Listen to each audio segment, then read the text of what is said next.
Hey everyone, it's Jonathan. Welcome back to our mini-series on Disney's Alice in Wonderland. Before we get into the episode, I just wanted to jump in here and remind you that this episode was originally recorded 2 years ago, and the intro we're about to get into definitely reflects that.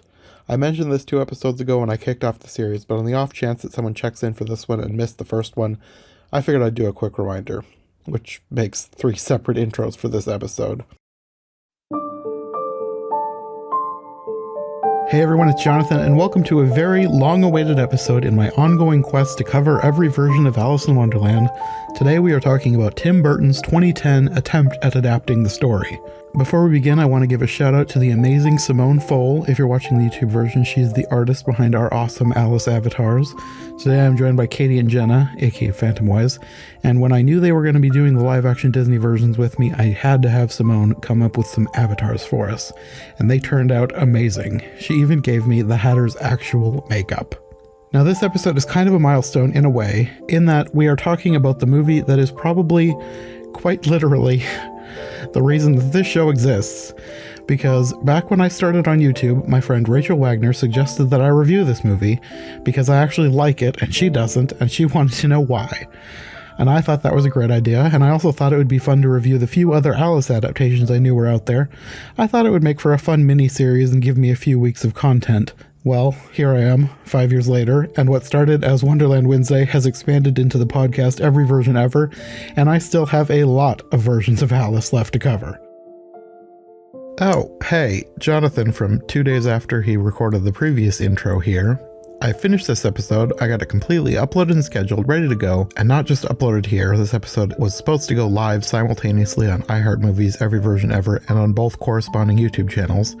So I had it uploaded and scheduled in 4 separate places, and then for some reason tonight, a few hours before I had them all scheduled to go live at midnight, on a whim I decided to just update my podcast spreadsheets where I keep track of how many episodes I've done on each podcast. I hadn't updated them in a few months, so I figured I should do that and not let myself get too far behind. So I tallied up each individual podcast and discovered that I'm closing in on a couple milestones, and figured I should make a note on that so I can hopefully remember when I get there. And then I put all the episodes into the big spreadsheet where I keep track of all the podcasts, and I discovered that this episode right here is episode 200.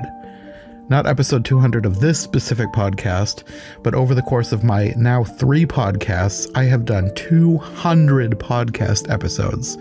And that's not counting any repeats, where like I reviewed a version of Alice in Wonderland on one podcast, and then later reused it with a new intro on a later podcast. No, I have done 200 completely unique podcast episodes, which doesn't even seem real, but it is. It's actually very fitting that this episode is 200 because, like I mentioned in the original intro, this movie is basically the reason that this podcast exists. If Rachel hadn't suggested I review this movie, I probably wouldn't have started reviewing versions of Alice in Wonderland for Wonderland Wednesday, which wouldn't have given me the idea to do the same thing for versions of A Christmas Carol, and then later The Secret Garden. And if I hadn't kept doing so many reviews, I may not have realized that I actually preferred talking to other people about these movies, and decided to change my focus to podcasting, which is what you're listening to right now. So even though this episode was ready to go in 4 different places, I decided to pull it and probably delay it so that I could amend this intro because I felt like this new milestone needed to be acknowledged. My previous milestones have gone by unnoticed, which is one of the reasons why I decided to put together the spreadsheets in the first place. And with this, of all movies being episode 200, I decided I had to delay it so I could add this intro. And it is rather fitting that I have the guests that I do for episode 200. Katie has been here since before I was podcasting. She was one of my earliest guests, and fittingly, one of her first proper podcast episodes with me was talking about another Disney live-action reimagining, The Sorcerer's Apprentice. So I'm glad she ended up being here for episode 200, talking about another Disney live-action reimagined film. And then Jenna, who hasn't been around in person quite as long, but has literally been here since the beginning of Wonderland Wednesday, when her blog as Phantomwise was my go-to source for discovering new versions of Alice in Wonderland I'd never heard of. Now, even though she's not a big fan of this movie, I'm really glad she was here to talk about it with me, because even though we have completely different opinions, we still had a lot of fun, and this episode was a lot of fun to do. Okay, I think I have stretched this intro out enough. Thank you to Katie and Jenna for joining me for episode 200, even though we didn't know it at the time. Next week, we'll be back to talk about the sequel, Alice Through the Looking Glass. But for now, let's just get into Tim Burton's take on Alice in Wonderland.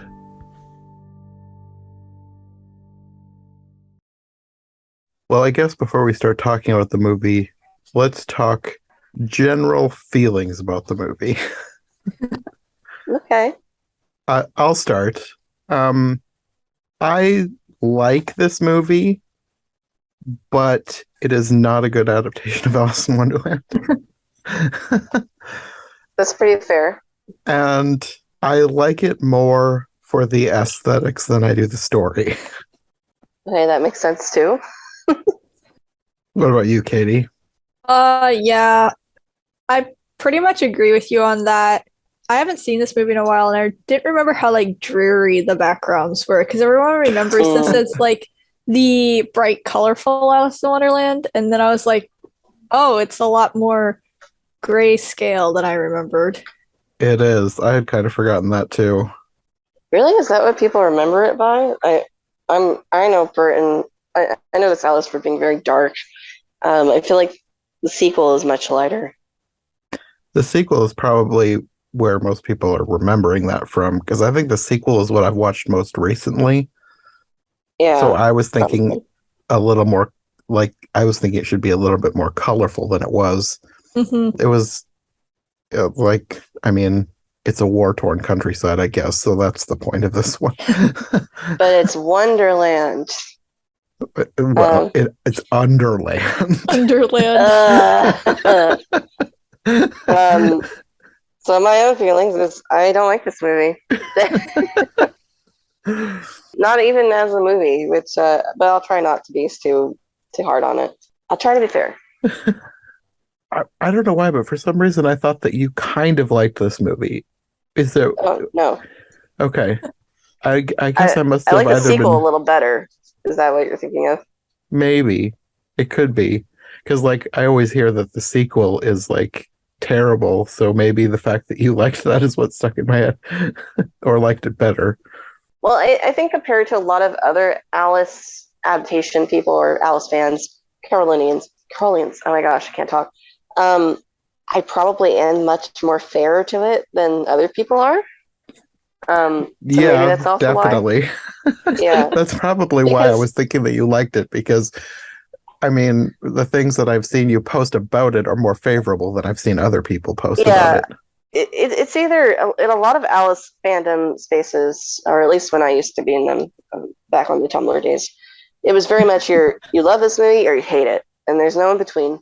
I am firmly on the hate it camp, but I had a lot of followers who liked it, and they got them into Alice in Wonderland, and I was like, I can appreciate that it brought Alice to you. So I was kind to it. I don't know. But to be honest, I really don't like this movie. Like, I stopped taking notes halfway through because I was like, I'm just writing everything I hate and downing down myself. So I stopped taking notes.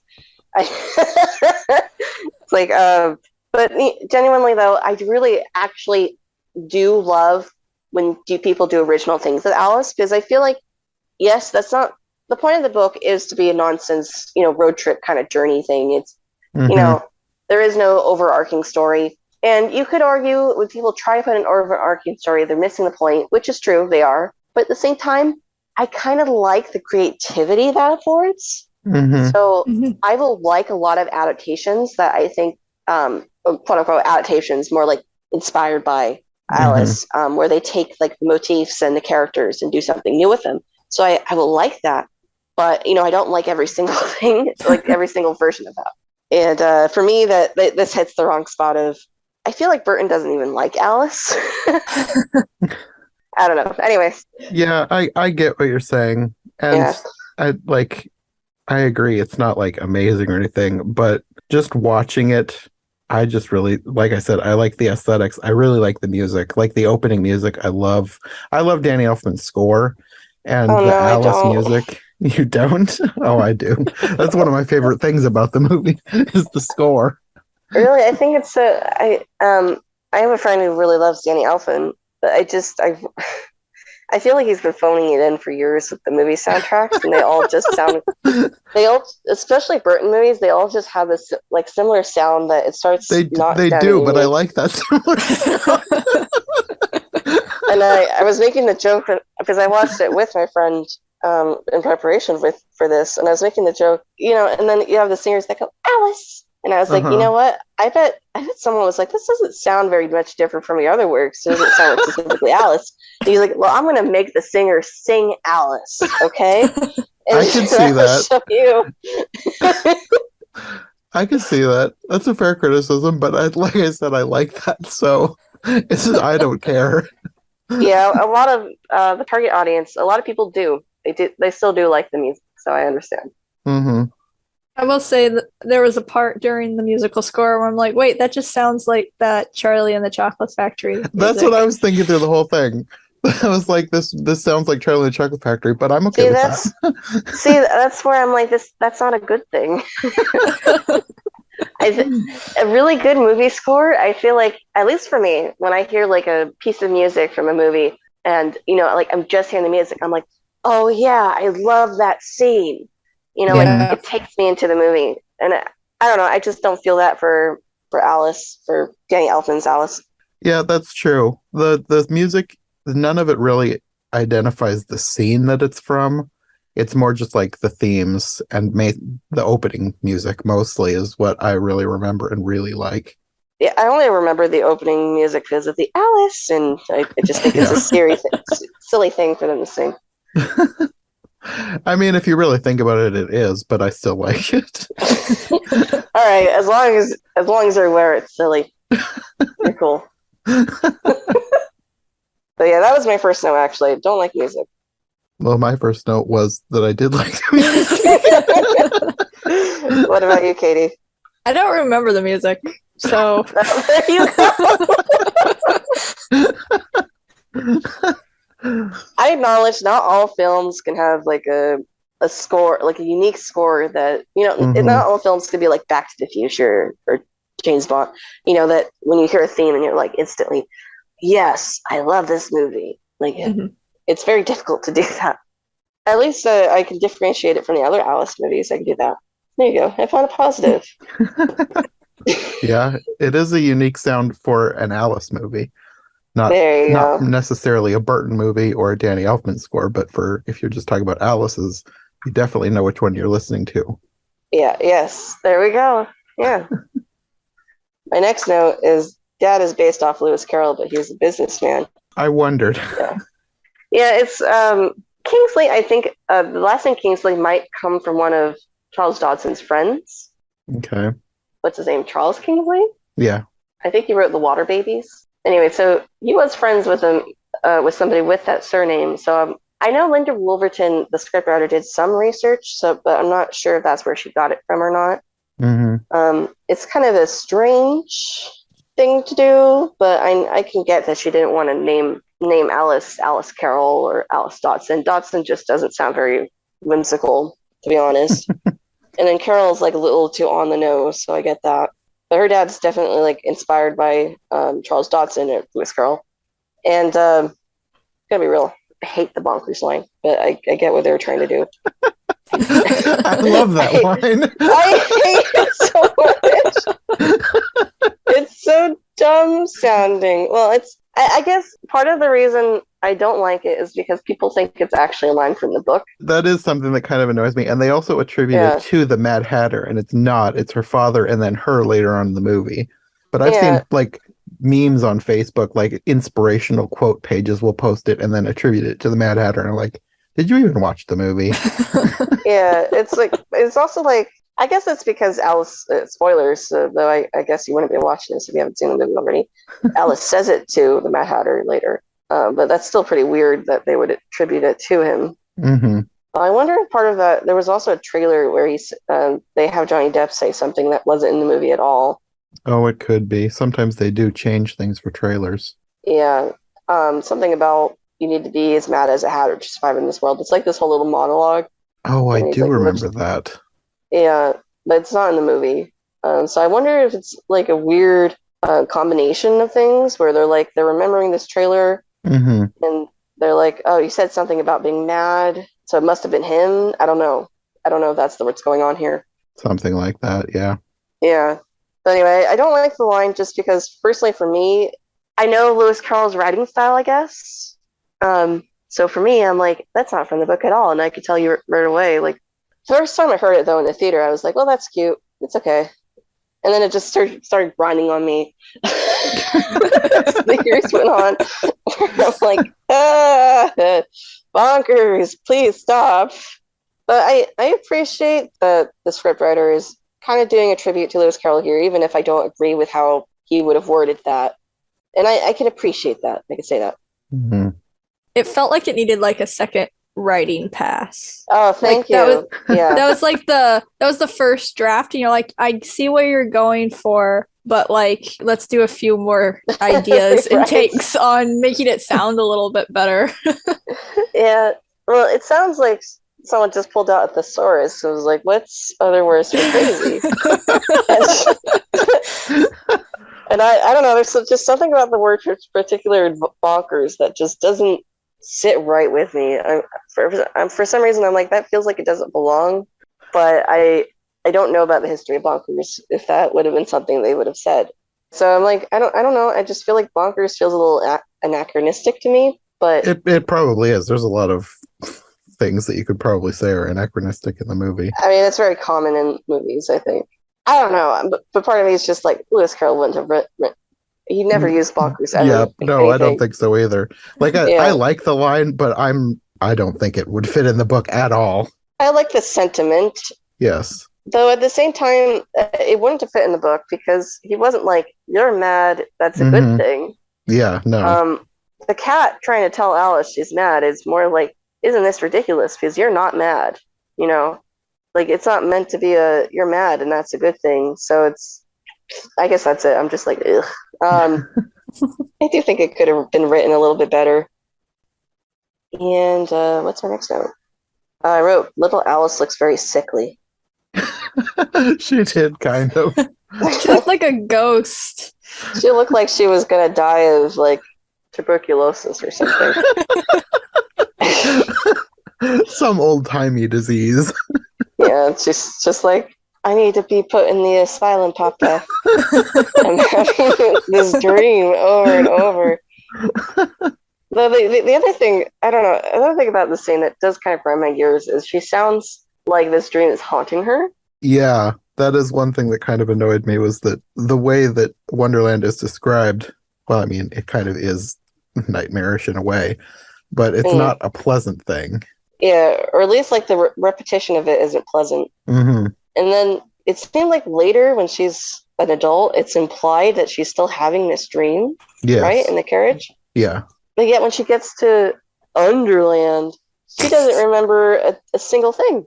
Yeah, that's true. So I'm like, I'm confused. Is she supposed to be dreaming this her whole life or not? Well, she could be like me, and I know that I have dreams, but I don't remember anything that happens in them. I guess. I don't know. It just seems a bit odd. Yeah. Well, in the carriage, I said, why is Mom checking her dress in the carriage on the way there?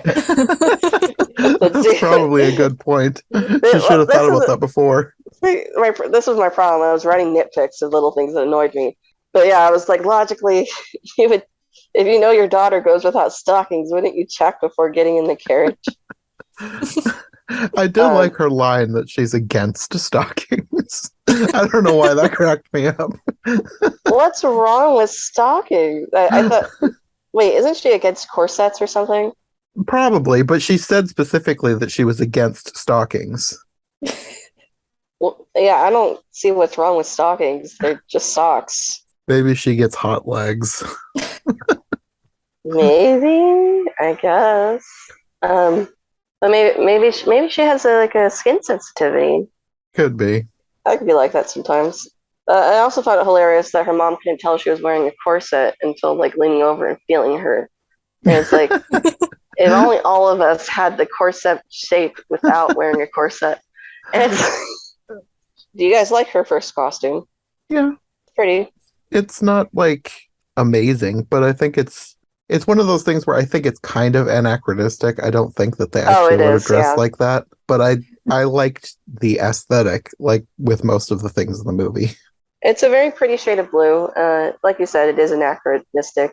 And that's part of what I think, well, they make her really stand out in the party. Mm-hmm. Everybody's wearing these blander colors, and there's also color filtering. And everyone's wearing like white or beige, but she's the only one wearing blue. Yeah. Actually, I think Margaret's wearing blue now that I think about it. She's also like the only one showing her ankles, which I'm like, how old is she supposed to be? I actually don't remember if they ever say her age. I think she's 19 because she's credited as 6-year-old Alice in the first scene. And then I think this scene is supposed to be 13 years later. Okay, So yeah. I think she's 19. Yeah, I think Margaret also says you're almost 20. Oh, okay. So her skirt should be down to the floor, because that would have been like teenager. It would be showing the ankles. She was like the only one showing her ankles. I don't know. She probably was against ankle-length skirts. Probably. Fair enough. I don't like them either. Okay, so the very strange thing about the party, I feel like, is you got the characters that are mimicking things in Wonderland, right? Mm-hmm. So you got like the Tweedles, which actually I feel like girl Tweedles would actually be really interesting. Mm-hmm. But they don't do anything with that. You got the actress mimicking the Queen, which actually I like her better than Helen Bonham Carter. So I would have. She kind of would have been a really good queen. She would have been a great queen. She was really kind of awful. Like, before I remembered who she was and what the point of her was, I just wrote in my notes that she was some old shrew. But I mean, she has that kind of like strict approach that I think the Queen. She feels very book Queen to me. I would have liked that in the rest of the movie. So it feels like a little tease. Like, you could have this, but it's not going to be this. And obviously, there's a lot of things going on, like the caterpillar, Alice sees a rabbit. But I don't know, it just feels very strange because it doesn't really go anywhere to me. I don't know. Thoughts?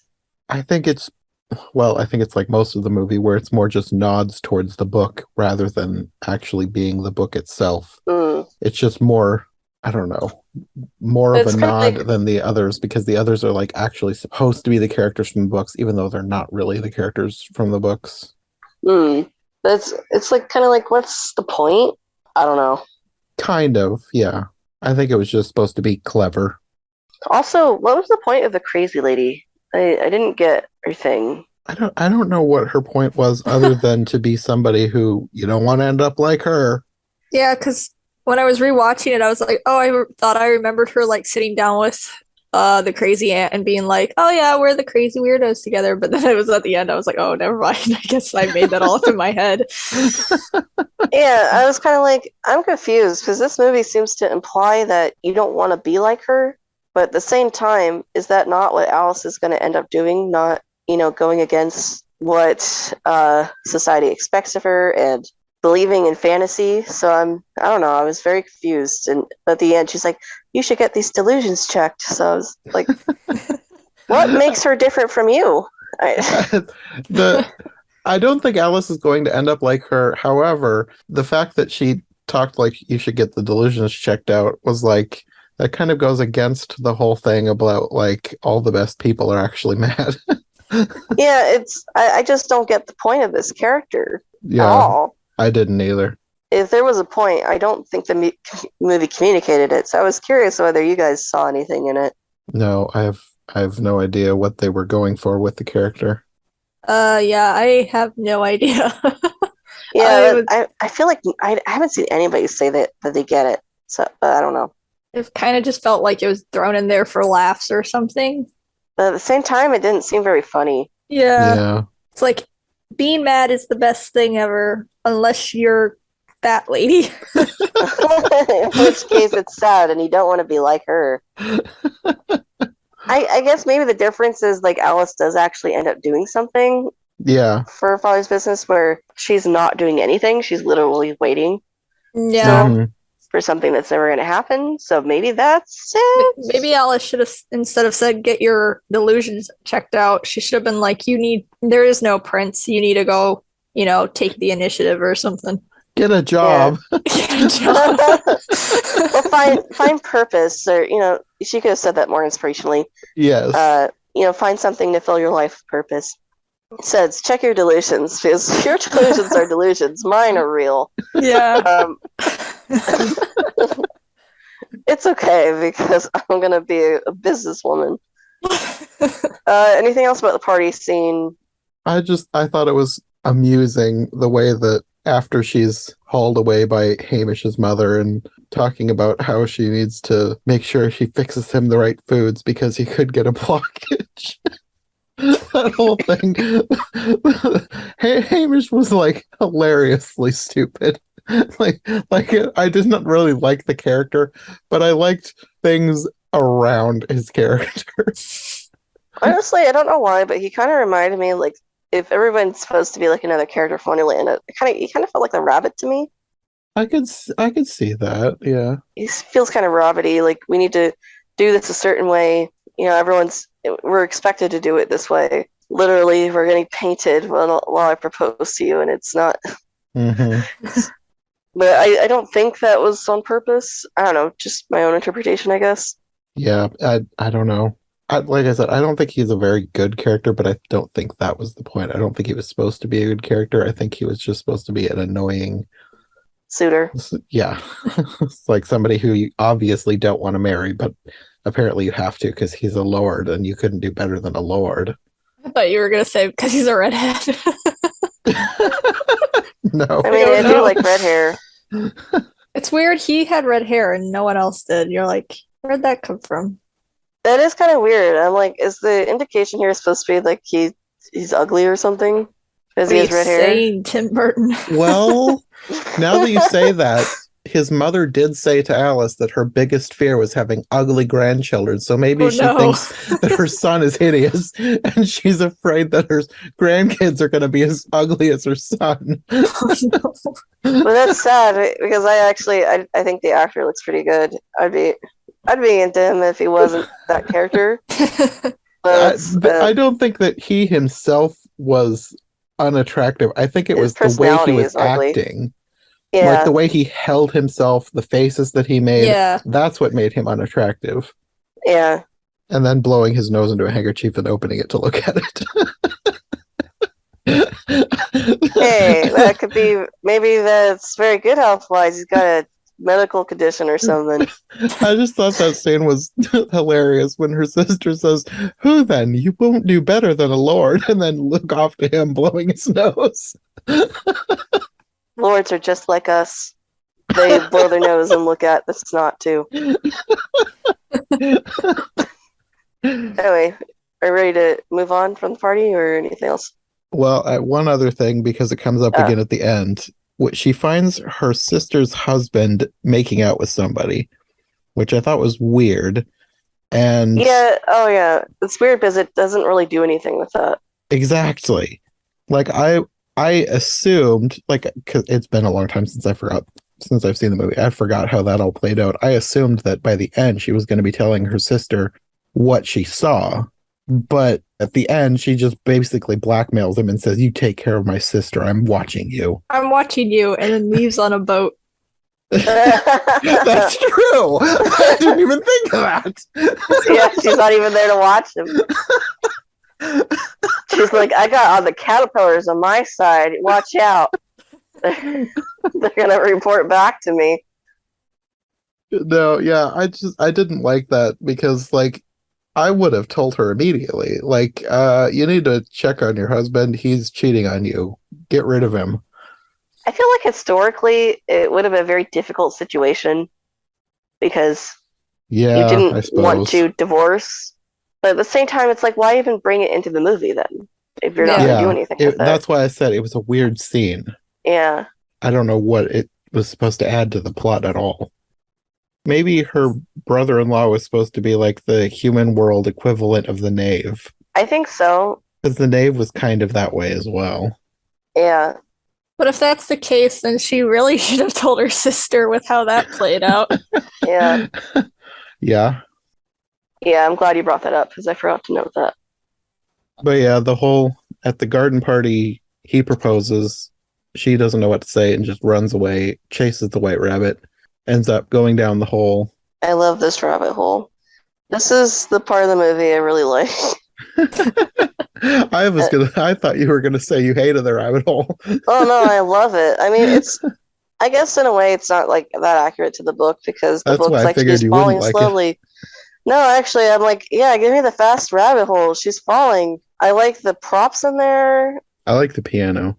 Yeah, well, I think that it's kind of weird that piano plays by itself for some reason, and it's just like threatening her for some reason. That's kind of weird.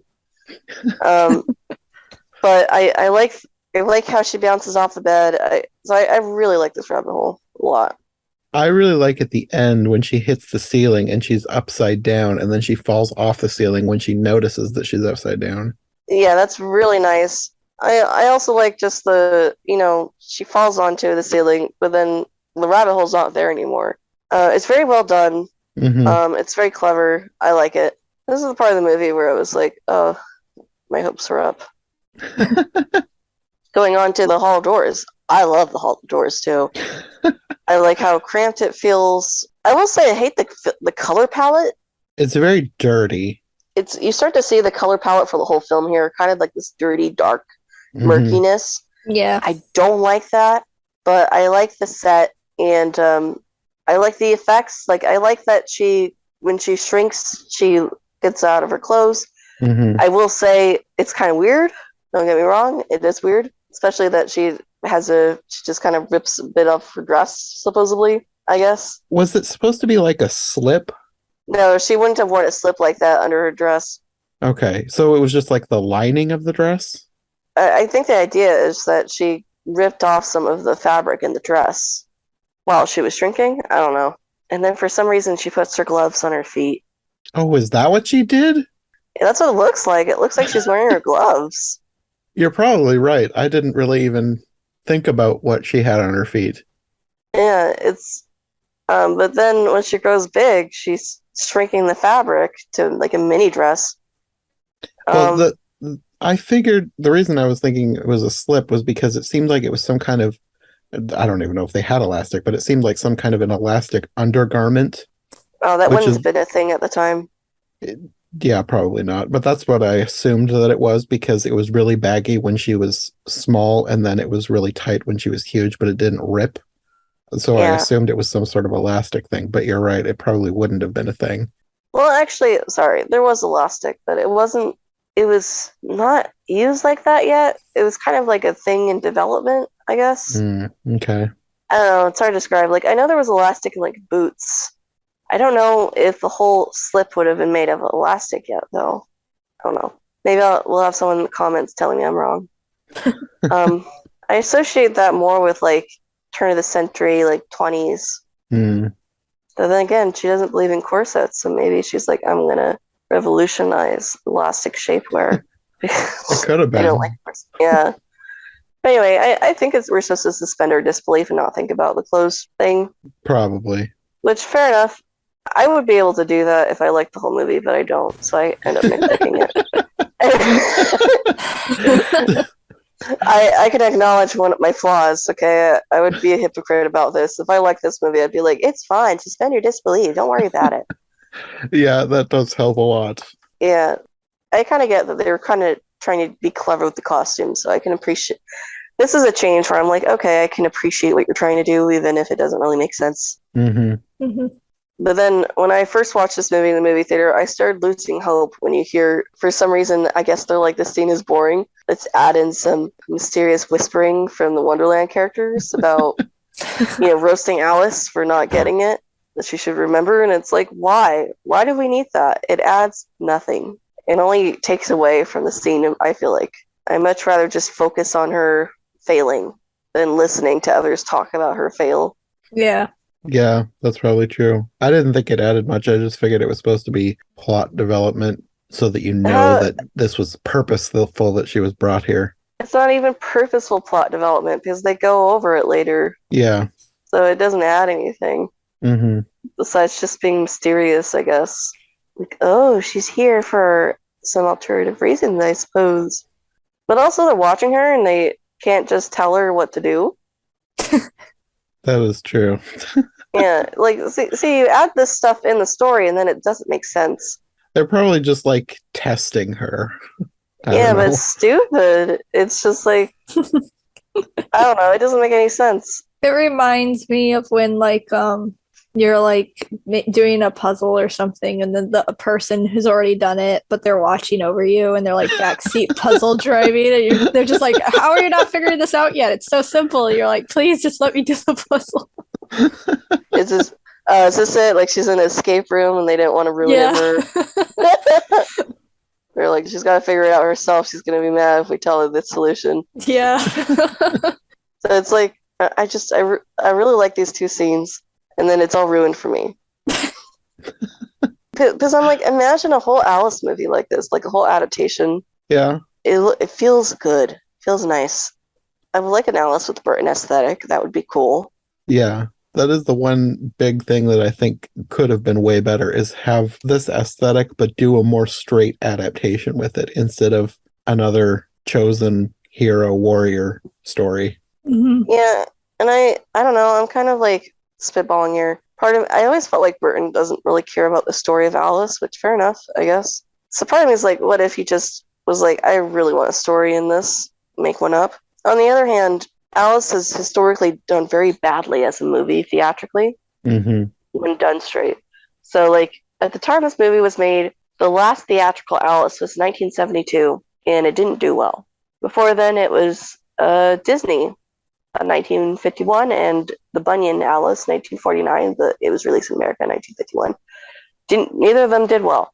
1933, that one didn't do well. So, like, I'm thinking probably part of me is wondering if they were just like, it's just not going to do well if we do that. So is this the first theatrical Alice that actually did well? Yeah, Wow. if you count it as an Alice, yeah. It's depressing, yeah. I said earlier, I like when people do things with the source material, especially if I feel like it's very creative.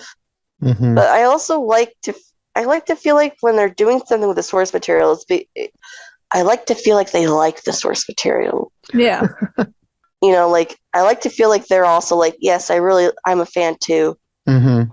And I don't get that feeling with the story in the Burton Alice at all. I think that, like, I don't know Burton, so I don't know what his motivations were, but I feel like he likes the idea of the story. He likes maybe the characters and the settings. I don't think he does either.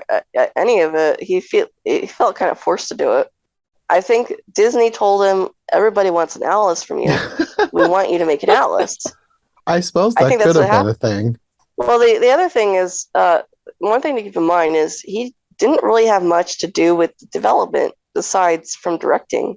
Whereas I feel like a lot of other Burton projects, like for instance, Night Before Christmas, you know, like he sketched the characters. He didn't even direct that film, like, so it's probably not an accurate choice.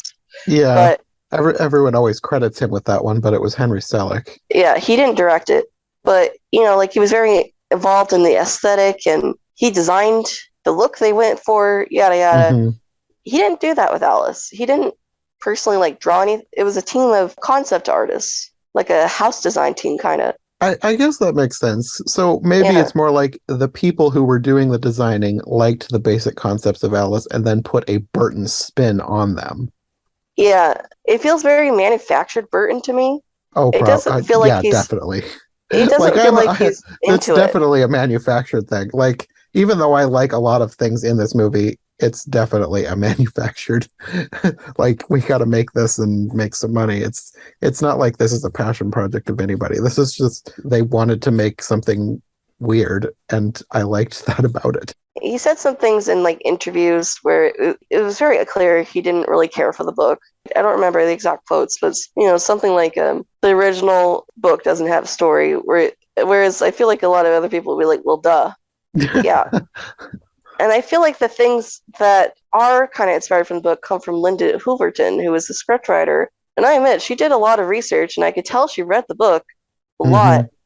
But it's just kind of like tributes, like just tributes to the book. Yeah. If you're not going to do adaptation Alice, I like you're inspired by Alice stuff to be a love letter to the source material. Mm-hmm. It doesn't feel like that at all to me. It kind of feels like hey, this is a good story. Everybody knows. You like the stuff, right? If you read the book, you'll know what I'm referencing with this. Wink, wink. It's like they looked at it and like, wouldn't it be cool if it was this? Wouldn't it be cool if it was that? Wouldn't it be cool if it was dark and gritty? Yeah. Actually, does it remind you of American McGee, Alice, at all? Yeah. I've never played it. I've seen things from it, so I know what you're talking about. It maybe reminds me of that a little bit, but from what I've seen, that one's like way darker and more disturbing. But I've never played it, so I don't know. Well, I mean, yeah, it's Disney. Yeah. I will say I went to a talk with American McGee at UCLA, I think, and I listened to him, and he was like, Burton ripped me off. Like, he feels that Burton ripped him off. Yeah, because at the end of the game, you fight the Jabberwocky, and it's very similar, actually. Yeah. Oh, okay. Interesting. There's a lot of visual motifs that are very similar. I feel like in the sequel, too, there's a lot of things that feel American McGee-ish. Yeah. Now you're kind of making me want to play American McGee's Alice and see what I think of it. You probably should. I personally can't play it because I really suck at video games, but I've looked into it myself. It's not my cup of tea for Alice. I feel like American McGee actually has a respect for the story. He's a weirdo, but he has respect for the story, and I could appreciate that. Okay. I say weirdo with love. He's a bit weird. He's bonkers, but all the best people are. Yeah. Yeah. Anyway, I do recommend looking into the games, even if you can't play them yourself, like watching Let's Plays or something. But if you can play them yourselves, it's better. I just suck at playing games. But anyway, a lot of stuff that's very similar to American stuff in American McGee. I guess my point is, the aesthetic might not even be Burton's aesthetic. Well, since Burton wasn't the actual designer, it could have been people who appreciated Burton's aesthetic, had played American McGee, thought that they would make a great mashup, and kind of ran with that.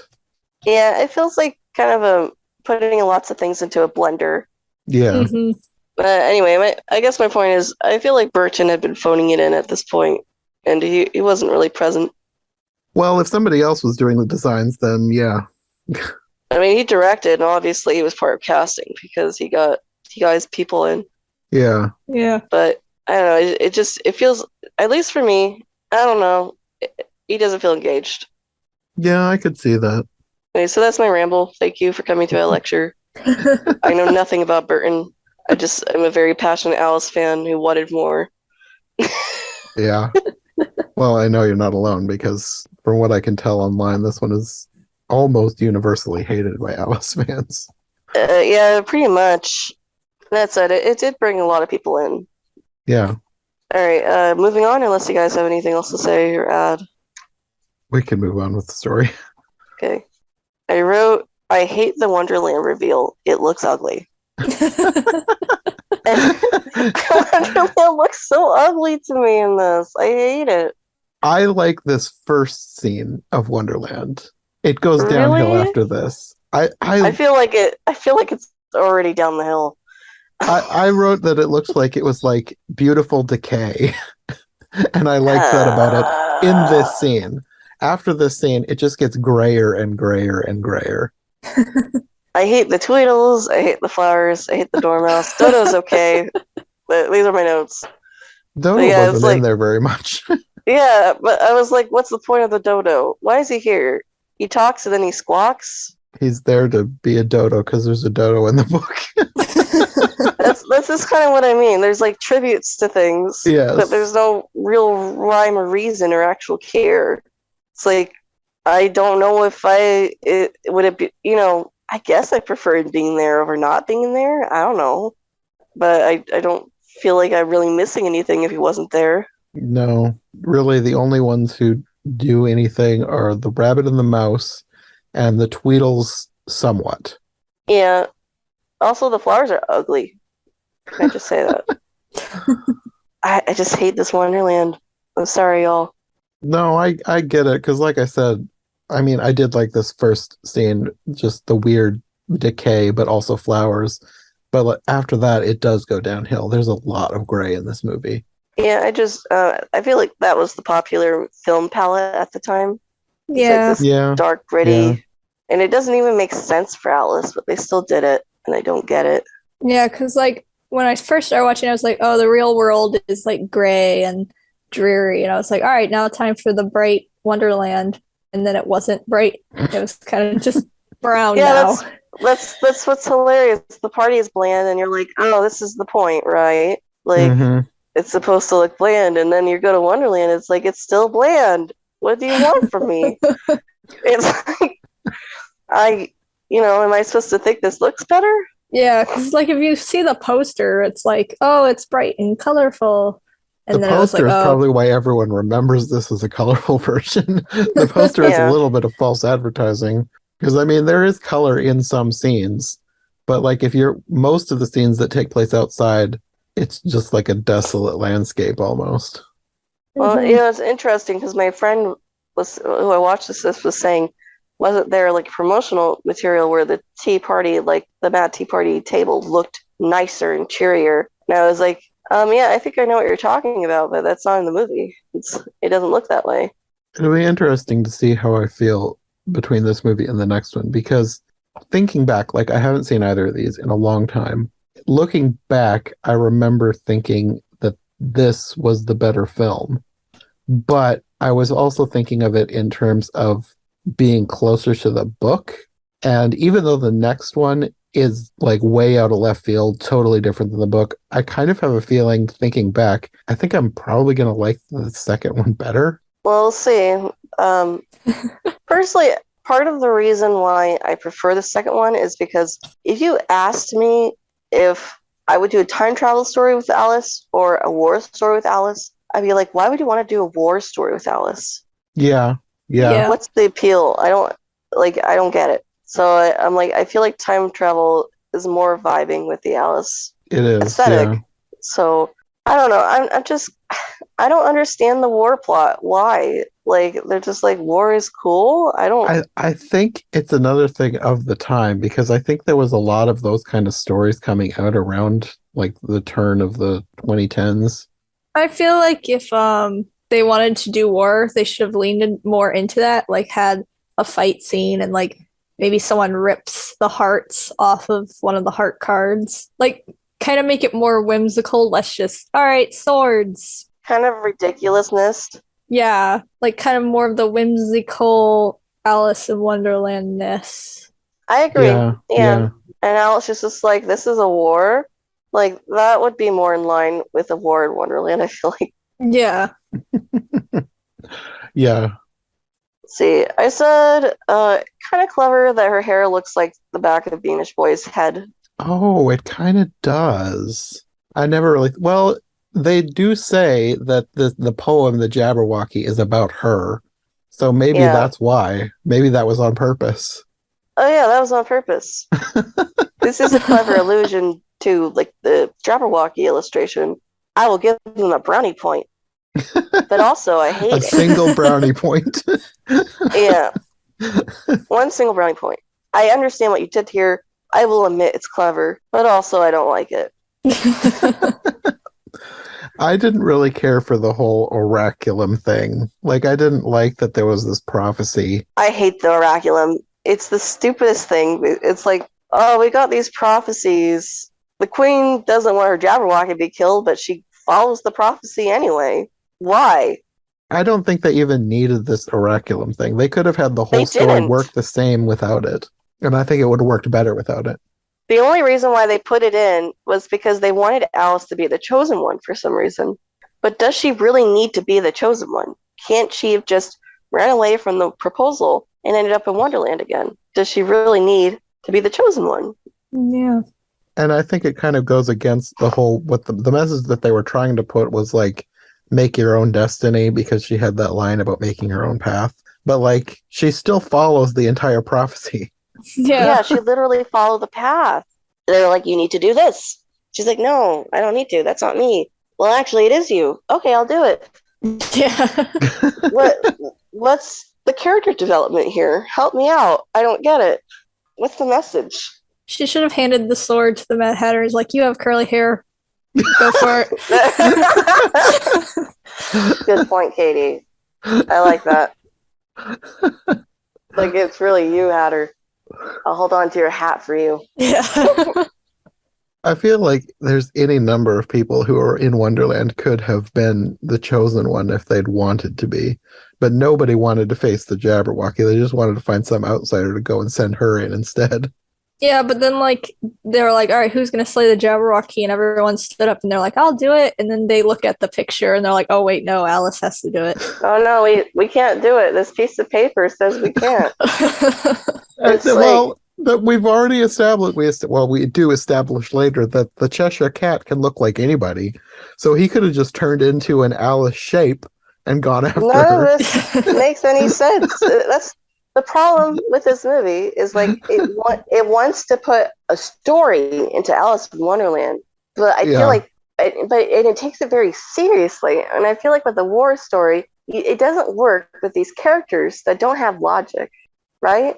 Yeah. Like, the only thing I could think of is they put this oraculum because they were like, why would Wonderland characters care? And it's like, oh, well, they have to care because this prophecy says they have to. And it's like, why? But then you start to look at it, you're like, okay, movie, I will just go where you want me to go. I will just take this at face value. But then they're like, oh, the cat can shapeshift. And it's like, why not just send the cat in then? Especially because he's like invincible. Yeah. Like, he gets beheaded and he just poofs away. Oh, I don't get involved with politics. Except when I do. Except when I do, but I don't want to fight the Jabberwocky. Part of me is like, did they put in the politics line because they knew that they wrote this stupid character that could win? They're like, we gotta have this reason for why you can't do this. So they do, and it's like, I don't know. See, there's a lot of flat holes and things that don't make sense. I don't disagree. Yeah. Like I said, I still like things about this movie, but it has a lot of problems. I do appreciate how Cheshire Cat was just basically a cat, and he's just like, I'm just gonna sit here. And you're like, could you do something, please? And he's like, no. That's true. I mean, that is very cat vibes from the book. I like him like that in the Disney movie too, where he's like, maybe I'll do things, maybe I won't. Yeah. You know, I do what I want. But still, in here, it's like he kind of has those vibes, but also he doesn't because he keeps getting involved. Yeah. Mm-hmm. And then at the end, you're like, all right, he's part of the battle. And then he just poofs away again. And you're like, did you learn nothing? Yeah, I'm confused. You know, I feel like characters that have their own motivations and aren't on either side can be very interesting. Mm-hmm. But in this case, it's very confusing because he doesn't seem to have a motivation. He wanted the hat in that one scene. That was it. I don't think most of the characters have much of motivation other than let's do this because the prophecy said so. Well, Hatter's like, let's do this because revenge, you know, like justice. That's true. But I guess we're getting a little ahead of ourselves here. Yeah, we've barely gotten out of the Hall of Doors. Yeah, but I don't remember what comes next. Though they talk about the oraculum, they're going to take it back to the. Were they going to take it to the White Queen? I think. I don't know. Yeah. The Tweedles head off with Alice, but then the Tweedles are taken by the Jub Jub bird, which I did like the Jub Jub bird. I liked how they took these animal names from the poem and turned them into creatures. I liked. You want to know what I wrote for that? My notes? Probably hated it. References to book, but also F you. That's what I wrote. I liked the weirdly creative twists that they put on it. Like the Bandersnatch. Like, who would think of mixing up a bulldog and a snow leopard and some kind of a lizard kangaroo thing? I mean, yeah, the designs for the creatures themselves are fine. That's the part I liked about it. I just don't really get the point of them being there. I don't think there was a point other than, like, hey, here's that thing from the poem. This is what it looks like now. Yeah, it just felt like that. And I don't know. I just didn't. I don't know. I think that they were making them for people like me who like creatures. For no other point, because they don't really have a point in the story. It just felt like tributes for tribute's sake. Yeah, probably. But though the Bandersnatch later, he does kind of have a point. The Jub Jub bird doesn't really have a point. but I don't really get what the point to the Bandersnatch is. I feel like the movie's trying to convince me as a point, and I'm just like, He's a plot device. That's his yeah. point. Well, it's kind of like someone's winking at me, like, you get it? Like, this is what you see, and I'm like, no, I don't get it. And it's like, skip me forward a little bit. What is the point of the Bandersnatch? He's her mount. Yeah, but before that, he works for the evil queen, then she tames him, and then he becomes her mount. Like, that's his whole point. Is there supposed to be a message to this, or she's good with animals? I don't know. Exactly. Well, like, okay, so Mally, the dormouse, takes out his eye. Alice takes it, they give it back to him, and she rolls his eye over to her and looks gross. Yeah. And then goes to try to open the chest, and then she like collapses from pain because of her festering wound. And so she and then spends he the heals night him there. with his magic spit. Well, he waits till the morning for some reason. He's like, I guess I like you now because you gave my eye back and you've just been sleeping over there, so I guess you're okay. I'll let me lick your festering wound, which for some reason you wouldn't let the Cheshire Cat fix, but you'll let me fix. And I don't know, I'm just really confused. Is it supposed to be an eye for an eye thing? It's a plot because it needed to happen. Did it though? I don't understand. Did it need to happen? Yes. Did it need to happen? It needed to happen for the plot, but as far as like needing to happen, I don't think it needed to. They just wanted to have some way to have her connect with the beast. I don't even think it really needed to happen for the plot. This is something they chose to do. The Vorpal sword could have been anywhere. The Bandersnatch didn't have to be in the story. This was kind of their way of justifying having the Bandersnatch, I feel like, and I just don't get it. Yeah. It kind of felt like when they were concepting the idea, they came up with like all these characters and creatures, and they're like, okay, we love all of them. Let's somehow fit them all in our movie. Yeah, pretty much. Man, working on the CGI for this movie must have been a nightmare. This movie was basically an animated movie with a couple of live action characters. Even like, I guess we can talk about him now. The Knave of Hearts, when he first came on the scene, I was like, I hate him. CGI too? And I think his horse is CGI. Oh, the horse definitely is, but I think he is as well, because like his legs look unnaturally long to me. I've seen behind the scenes shots of him. Like, he did act it out. Like, that's his face.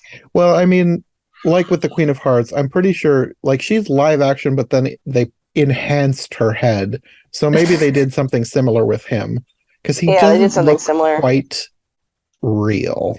Like, I don't know exactly what they did. So I hate Stain.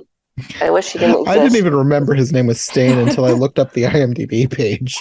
I remember because it's a stupid name.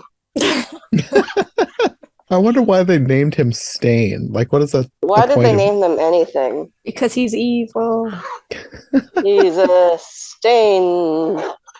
I don't know. Like, why did they name the Hatter Tarrant? Or the Dormouse Malcolm? I might as well bring this up. I don't like the names and imaginary language, because it feels very much that they're trying to go for the whole, like Lewis Carroll imaginary language. Oh, they're definitely trying to replicate the language from the poems. Yeah, but I'm like, it doesn't feel the same to me at all. No. Maybe it sounds the same to somebody who's not familiar with the book, but because we've read the book, we know the poems, we know which words are which, then we can tell which ones are the fake ones. I feel like we know Lewis Carroll's style too. Yeah. Like, he wouldn't have named something the Oraculum. It's not that one sounds like, I wasn't even thinking of the Oraculum. I was thinking of like when they named the days, like whatever the other day names were. Those didn't sound like him. The Oraculum definitely didn't sound like him. That sounded like something trying to be Tolkien or something. Yeah, that's actually a good point. It sounded more Tolkien than Carroll. It had like vibranium and unobtainium energy. Something for a comic book, yes. Yeah, I had no idea what you just said, but when you said comic book, yeah, it sounds more comic book. Vibranium is the stuff that Captain America's shield is made out of. I think it's the stuff that is in Wakanda. And then I've only seen it once, but I think unobtainium is whatever the people on the Avatar movie were trying to get. Yeah. Oh, see, I should know that because they're both related to Disney. But I'm not a Marvel or a Avatar fan. But yeah, it's very much. It sounds like that, doesn't it? Yeah, yeah. It was going to be worse actually. Like I read an earlier draft of the script, and it was going to be different. Actually, some parts of it might have been better. The only thing I really remember about it though is that Alice and Hatter were like definitely a couple. Ugh. Mm. Where I feel like in the final movie, it's very implied, but they don't, it's kind of left up in the air. Yeah, she was platonically cupping his cheeks. Yeah, totally. A platonic cheek cup. Well, I don't know. I platonically cheek cuff too, I guess. But anyway, there definitely wasn't any doubt on the romantic vibes. But they also like had this whole there was like a glossary at the end with like all these made up words, like this whole language, some of which appear in the final movie. And it was gonna be so much worse in this draft, like every single sentence, like some made up word. And I was like, oh God. Okay, I'll stop complaining. It could have been worse. You'll stop complaining, but you won't. I did have some moments I did complain about it. I had some moments where I was like, I didn't understand what they were saying because Oh, me a lot of too. times they were whispering, and so I would go back and I would watch it like 3 times, and I'm like, all right, that's it. And so I put subtitles on, and I'm like, oh, they're saying made up words. No wonder I couldn't understand what they were saying. Yeah.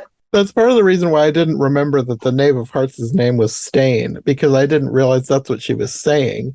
Like, I thought she was just kind of unintelligibly screaming. Yeah. Stay. Though, in tangent from that, I hate the Underland thing. I hate it so much. Yeah, I wish it would have just been called Wonderland. Yeah. Why would they call themselves Underland? Do they know they're under Earth? Do they know that? I don't know. No, it doesn't make any sense. Like, I'm not saying they should be called Wonderland either, because obviously things are not a wonder to them. But why Underland? What are they under? They have skies and stuff. It's really dumb. It's really dumb. Yeah. And I also am not 100% sure, but I don't think it's unique to this version because I feel like I've read a book that called it Underland as well, like some sort of a novel. Really? Like I it don't was remember it was that. another dark, gritty retelling. But this is years ago. I don't remember what it was. The thing is, like, I'm a quote unquote Alice expert, but I haven't read like the book retellings. I know like War in Wonderland is not necessarily new because there's literally a book called The Looking Glass Wars. That was it. That was it. That was They it. call That was Underland? it. I think that's when they call it the Underland. Yeah. Everybody has weird. This is another one where they give everybody weird names. They have weird words. That's why a lot of this felt like it was from that book. And I kept mixing things up. But the weird thing is that they don't credit that book. They don't have the rights to that book. No, like I've never read it. I don't know if it was on purpose or not, but there's enough similarities that I kept thinking that I was thinking of this movie, but maybe I was thinking of that book actually, and vice versa. Mm-hmm. Like it's been longer since I've read that book than since I've seen this movie, so I don't remember much of it. Like I said, things in a blender. Yeah. I will say every time they said, specifically the Mad Hatter said Underland with his weird like accent and the way he mumbled a lot of his words, I was like, is he saying underwear? I'm confused. Underwear. I guess we could talk about the Hatter. Sure, yeah. His eyes are scary. I hate him. I hate the Hatter so much. I hate his design. His I don't like eyelashes. Johnny Depp. His eyelashes are creepy. I hate his eyes. The only thing I like are his hat pins and his embroidery thread sash thing. I also hate how he goes randomly into a Scottish accent for no discernible reason other than to look mad. Yeah, I could see that. Also, why does he have to be powdery white? I don't get it. Why does he have to be a clown? I'm not 100% sure, but I think a lot of his design has to do with whatever that disease is that hatters would usually get because of whatever chemicals they use to make hats. I think that's what a lot of his design was based on. wouldn't his hair go white, not his I don't face? know. I can't remember. I think in the sequel, it's made out that he's unusual with the Hatters as well. I think so. I haven't seen it in a while, and I've only Yeah, watched I that one haven't either. once. It'll be interesting to watch after this before we do that podcast because I'm just wondering how I'll feel about it. Yeah, but anyway, so I hated his design, and tragic backstory unlocked. It's Oh no, that random city got caught on fire. I'm mad now. well, I mean, it's his family, but I'm also like, why does he need a family? Oh, Why is do that any what of it these- was? Yeah, it's his. He thinks his whole family's dead. Oh. And spoilers again. In the sequel, it turns out his nuclear family is not dead, like his closest family. But at the time of this movie, he thinks they're all dead. So that's why he wants to get revenge on the Red Queen. Okay, I had missed that. forgotten that. You've forgotten that, even though you just watched the movie. No, I mean, I'd forgotten about the second movie. I had Oh, okay. forgotten that his family was still alive. I guess But- now that you say that, I do remember, but I had forgotten. Yeah, well, the problem with this movie and even the sequel is that the things that happen are so inconsequential. Like, they doesn't really matter, so it doesn't stick around. I'm not saying I remember every movie, every moment, every movie I've ever watched, but I've seen this movie like 15 times at least. That's a lot for a movie you can't stand. Now, that you would assume that would mean I'd like it, but it's the opposite. I used to host streams, and eventually we'd always come to this movie, and everyone's like, "You have to show it." It's like, okay. Anyway, so it's like I've seen this movie a lot, and every single time I forget things because ultimately it doesn't really matter for the ultimate plot, and the plot itself doesn't make sense. So it's very easy to not get things. Like I don't think, Kitty, you were the only one who didn't understand that was supposed to be his family. Yeah. I feel like that's a very common thing where people are like, "Oh, that was his family." Yeah. The backstory I just remember is like people were dancing with ribbon, the White Queen was there, and then the Jabberwocky showed up and he was like, "Oh no, the village burned down." I think it's a village of the Hatters, like, so they're all Okay. wearing these elaborate hats. So you can assume that his family is a part of it, of the Okay. massacre. Yeah. But I feel like a lot of people kind of tune out at that part because they're like, okay, whatever. So, yeah, I don't like the Hatter. I like how weird he is. And You like maybe, him? yeah, because I like how weird he is. And I think part of it this probably isn't part of it. I was going to say maybe part of it is because I've seen so many others, but I saw this before I'd seen others. And like there's a lot of bad Mad Hatters. So in comparison, I feel like this one is head and shoulders above some of the weird, creepy old ones. Help me out. What's the worst one? Hit me. There's one in, I want to say, sometimes the silent ones and the 31 one kind of get mixed up, but I know there's one where the face is like really creepy. I actually like the 31 one more. I suppose I can see that, but I did not. No, that's the one Edward that dies. Everett. That's the one where he dies in the courtroom, isn't it? Yeah. Okay. Yeah, I didn't like that him one over very Johnny much. Depp. There's another one where it looks like his face is melting. Is that, I think, 1933? Or maybe actually 1915 actually? Was it a silent one? some of these all run together. Yeah. Yeah, there's just a lot of weird Hatters. And it's hard to beat my favorite Hatters, which is Ed Wynn from Alice, the 1951, and Martin Short in 1999. I love them. And I would count by default Johnny Depp would be up there too because I like him better than so many others. Although he's still not anywhere near as good as Ed Wynn. Like Ed Wynn is still the best. I just don't like him. But I think a big part of it is he was so heavily associated with this movie. I would say that Hatter was advertised more than Alice at some point. Oh, definitely. 100%. So this was basically advertised as Mad Hatter the movie. Well, That's the just very second strange. one. The Second second one one is too, Avatar. definitely. And that one's like Alice through the backstory of the Mad Hatter. Yeah. I don't know. So he just grinds my gears. I don't like his face. But to be honest, I was already getting tired of Johnny Depp before this movie, and that might have added to it too. And just like, and then it doesn't help that at Disneyland people are like, Johnny Depp, he's so hot. You know, and like, were you here when he was on the Pirates ride with Jack Sparrow? And I was like, no. And I remember this one guest like, oh, you must have been so disappointed. And I was like, no, actually, I was happy. I don't want to be anywhere near. It's like, that was my day off, and I hear the area was absolutely crazy because everybody was trying to get on the ride to see him. It's like he was there in person. You're not talking yeah, about they took out the Jack Sparrow animatronic, and he was there instead. Oh wow! Yeah, is that something that they normally do? Like, do they put normal people in those kind of roles? No. This was clear. This was just Johnny Depp wanting to be the center of attention. I don't know. I don't know how I would feel about that. Like, on the one hand, it would have been kind of cool, but on the other hand, that's way too many people. Yeah, it really is. On the other hand, Johnny Depp does seem to genuinely care about making people happy with the Jack Sparrow character. Like, I know he goes to hospitals dressed up.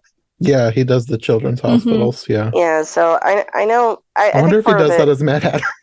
Oh gosh, he might scare the children. No, I don't think he has. What about you, Katie? Did you like this Mad Hatter? So when I originally watched it, I thought it was fine.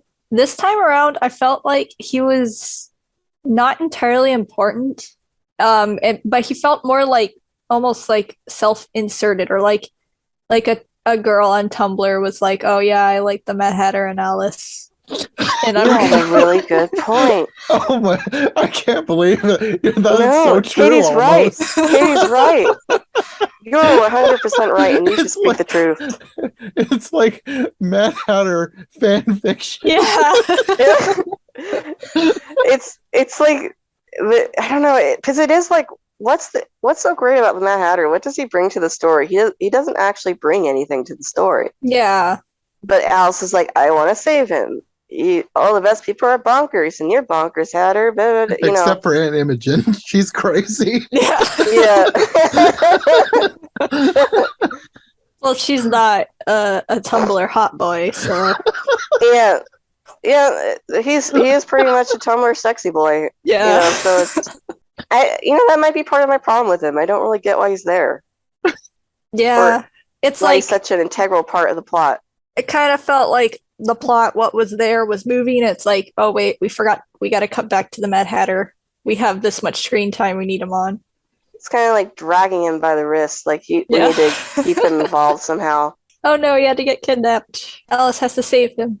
It also could be because Johnny Depp is a big name that they can put on the poster, so let's give him more screen time than he normally would get. Oh yeah, I'm pretty sure he was advertised the most. In the credits, his name showed up before the name of the movie. What? It says Johnny Depp, and then it said Alice in Wonderland, and then it said the other actors. Oh yeah. Really? Yeah. I didn't notice. I think I was busy typing something when the credits started.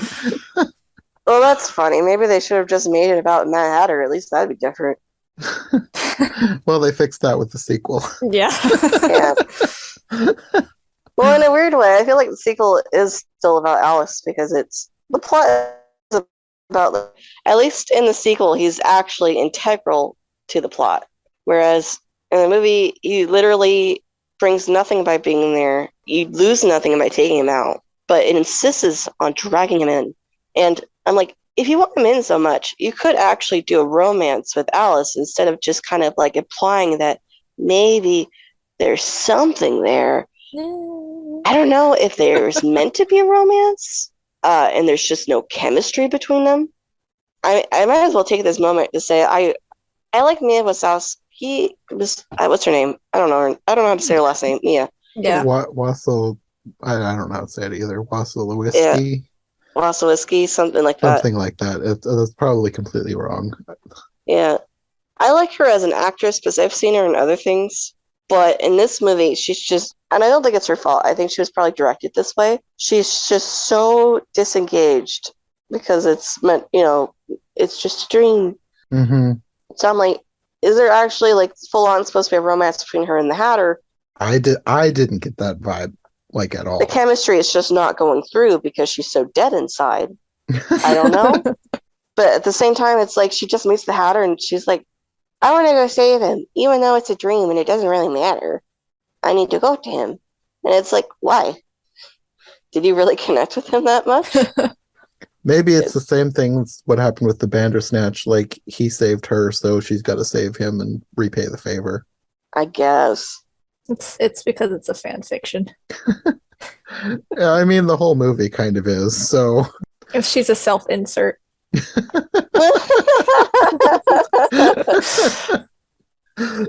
that would make a lot of sense again. She's like, I'm the chosen one. And I'm very special, even though I do nothing and I just look dead inside. Actually, I'm going to start looking at the movie this way. It's a self-insert. Thank you. I find that immensely more entertaining.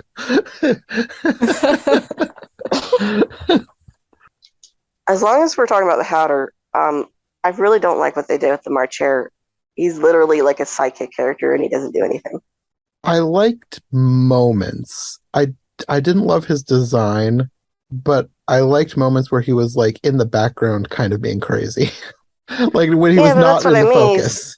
He's in the background, and I'm not saying March Hare needs to be a main character or anything, because, you know, obviously he's not.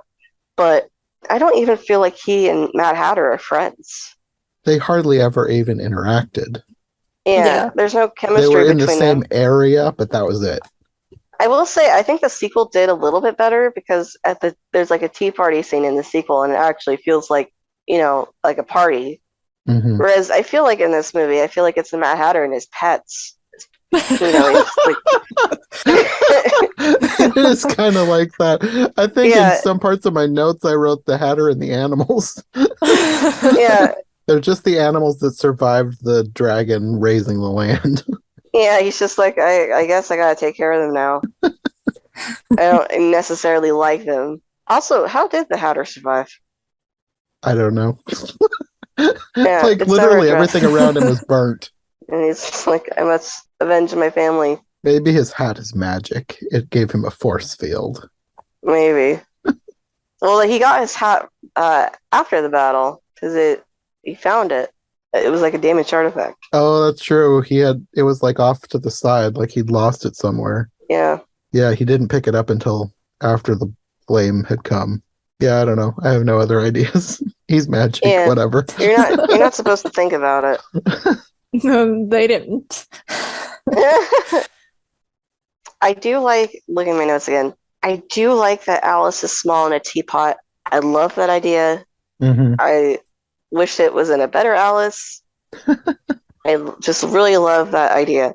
I actually was tempted to buy, there's an ornament of Alice in the teapot. I was tempted to buy it, but I was also like, but it's Burton, and I don't want to support anything to do with that version. But maybe I'll get it secondhand. But yeah, I really like the idea of Alice small in this teapot. That's all I'll say. Mm-hmm. Sorry, there's a few things I like. I have to hype them up. I like when he puts her into the teapot and then he like has to cram the dress in after her. That cracked me up. Yeah. But also like he's a whiz with scissors because he just like made a dress with nothing. Like snip, snip, snip, dress. Like a cartoon. I'm actually okay with that. He's a Hatter. Makes sense. That's the only reason why I was like, yeah, it's fine. But otherwise it's like nobody is that good. But my thing also, like, okay, so did you guys wonder about the dog character? Did you know who he was? Bayard? No. I think he's meant to be the puppy in the book. Rona. Really? Oh. Yeah. It's the only thing I could think of to justify his existence. But did anyone else think it's weird that Bayard had to be reminded to be a revolutionary?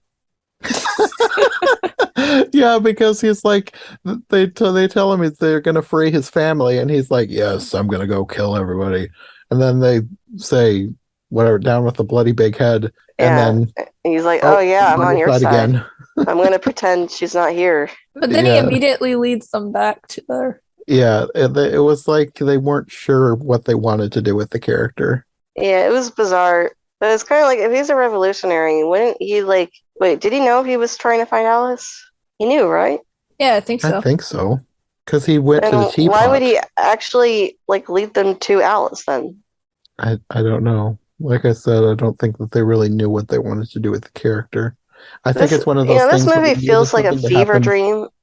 You ever have a fever dream where it actually doesn't make sense at all? Well, I think that's one of the reasons why I'm kind of okay with a lot of the stuff, because Alice in Wonderland is supposed to be a dream. Even though it's not in this version, it's supposed to be. So I'm just like, yeah, whatever, that happened. I don't think too deeply about it, because I mean, it's supposed to not make sense. Even though this version on paper is supposed to make sense, even though it doesn't, I guess I just don't care because whatever. I don't know. I have my own dreams about being the chosen one and having to save the world. I don't need to watch a movie about it. Thank you. Your dream boyfriend is the Mad Hatter. Oh no! Oh no! Wake me up, please. Pinch me. Well, we haven't talked about the Queen yet. We should talk about the Queen. Oh yeah, I hate her. And I love her. Sorry. I'm sorry. No, I think it's hate just because I like Helena Bonham Carter. And I like, even though half the time I cannot understand a single thing she's saying, I like how crazy she is. And she's like genuinely awful, because that one scene with the frog footman, and she's like interrogating them all, and the one is being dragged away because he's the one who stole her tarts, and she tells this fish footman to go to the frog's house because she loves tadpoles on toast almost as much as she loves caviar. This woman is sick. See, I just don't like her. I like Helena Bonham Carter. I think that's the only reason I like this version.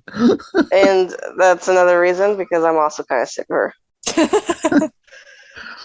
Why does her head have to be so big? I think they're probably just basing it off the drawings. What drawings? Aren't there certain drawings that have her with a big head? Yeah, but like it's mostly Hatter. They don't make his head big. Oh, that's true. They should have given him a big head too. There's no consistency. Well, then they would have to have a romance or something. Well, she is single now. Oh no. I guess I will respect the reference later that she killed the king, and that's why people get executed and things are different now, because there's no one to pardon people and stop her, basically. Like, okay, I guess another brownie point. The one line that I like, even though it's really dumb, when she screams, "She killed my jobber baby Walkie!" That cracks me up every time. It's so dumb, but I still like it. You guys ever... I don't know, this just reminded me so much of when Vine was the thing, and it's like, damn, Daniel. And some people thought it was hilarious, and other people were like, I don't get it. I feel like this is that moment. It could be. I know what you're talking about. I didn't think that was funny either. So maybe it's just one of those things that only hits a couple people's funny bones. And I'm one of them for this one. I didn't get Dan Daniel at all, but then like I had a coworker make a spin-off meme of it for a trash can. Like, damn, trash can, back at it again with the trash can liner. And I cracked up, and I was like, By all okay, rights, I don't know why that shouldn't that got be me. funny, but it still is. It's stupid. But anyway, so I don't know. I guess the humor hits some people, and not all though. I don't even know if that was supposed to be funny, but it was to me. It could have been one of those things that they didn't intend to be a joke, but it hit me as a joke. I do like when she said, "Clothe this ginormous girl." That was another of my favorite lines. Yeah, use the curtains if you have to.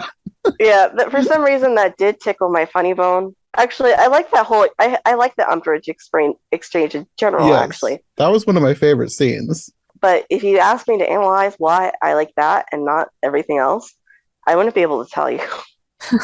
I guess "Clothe this ginormous girl" feels very Wonderland to me in a way. I don't know. So did from Umbridge. Yeah, well, I don't know about for Umbridge if that felt Wonderland to me, but It felt like the I don't kind of wordplay that he would have done. maybe. Yeah, all right. I mean, I think he would have done it better, but yeah. Oh, probably. And like in terms of like talking about what the days, like on the oraculum, the different days that each thing happened on, that did not feel like Carol. This was a lot closer to Carol than they ever got with anything else. I will agree with that. That might be why I like the scene. Mm-hmm. Oh, what was the point of the court? I don't know. I thought it was weird. All the people pretending to have big body parts, like the giant nose and the horrific chin and forehead people. What I thought was the weirdest part was like, okay, I could kind of get it if they did that and then they had that reveal, right, that they're all fake. But they Mhm. did it like twice. They did it with the one being revealed, and then there was the big reveal, like to the queen herself. But then that didn't go anywhere. Yeah. Well, It just it's made kind her of, mad. I feel like if you're going to do a reveal, it should only be once. I feel like they shouldn't have had that scene where the Hatter's laughing at them, right? My guess is that they wanted to do a big reveal, but somebody was like, how did Hatter notice this? We got to explain it. So it's like, sometimes you don't need to explain things, and I feel like that would be a very good reason. Another thing that bugged me about them was like their prosthetics are so good, except when they're not. Like they'll just randomly lose a nose or their chin will fall off. It's like they were indistinguishable from their regular skin a second ago, and now they just fell off. This movie is confused about what it wants. Oh, yeah, in a lot of ways. Yeah, so it doesn't know if it wants you to really focus on the court being fake. It doesn't know when it wants you to think about it. I think it was another instance of somebody had this idea and just went with it, and they put it in the movie whether it needed to be or not. Yeah. It's like, I drew these weird characters. What can we do with them? Now let's just throw them in. Yeah. I will say that while we're on the scene, I like to latch onto just the most random character and say that's my favorite character. So my favorite character in this movie is the executioner. He tries to solve our problem. Yeah, he's just like, okay, as long as I can get to your neck. Yeah. And then he He's just like cool. shrugs when the hat flies away. He's like, I don't know what's going on. I'm just doing my job. He's pretty chill in the book too. Just like Yeah. I can't cut off the head if there's no neck to cut it off from. Yep. This is around where I stopped taking notes, so you guys will have to pick up. We're kind of all over the place, so I'm just scrolling through my notes and seeing what else that I want to talk about, because we're not doing this in order and I don't care anymore. The movie doesn't care. Why should I? No, it really doesn't. Yeah. Oh, one weird thing, the hedgehog, it was tied up. Yeah. I thought that was weird. It was weird. Poor hedgehog. Sorry, old fellow. Isn't that what the flamingo says or something? Yeah, something like that. It's just like, you're getting hurt more, Flamingo. You're getting a head full of prickles. That's what I was thinking of. Like, he's going to lose an eye. Oh, speaking of which, there's a lot of people getting stabbed in the eye in this movie. Yeah, it's very strange. There was at least 3. It's this very like preoccupation with eyes and stabbing. Yeah, I don't it was like it. weird. No, I didn't either. I guess I might as well say I didn't bring it up. I don't like the dormouse. She annoys me. I thought I remembered liking her, but in this watch, I was like, I don't really care anymore. She's just bratty, and then I guess she gets crazy if she's at drinking tea, and then she goes back to being bratty. So I was wondering if you guys caught on the fact that she has a crush on Hatter. Love rival. I didn't Yeah, think she's of a that, love but rival. I guess that I can kind of see that in a couple scenes, but I know didn't get that from myself. the earlier script. Oh, okay. It was much more obvious there. Disney's like, this is too much of a fan fiction. Tone it down. Yeah, it kind of was. Oh man, now I want to find it again. It was a ride.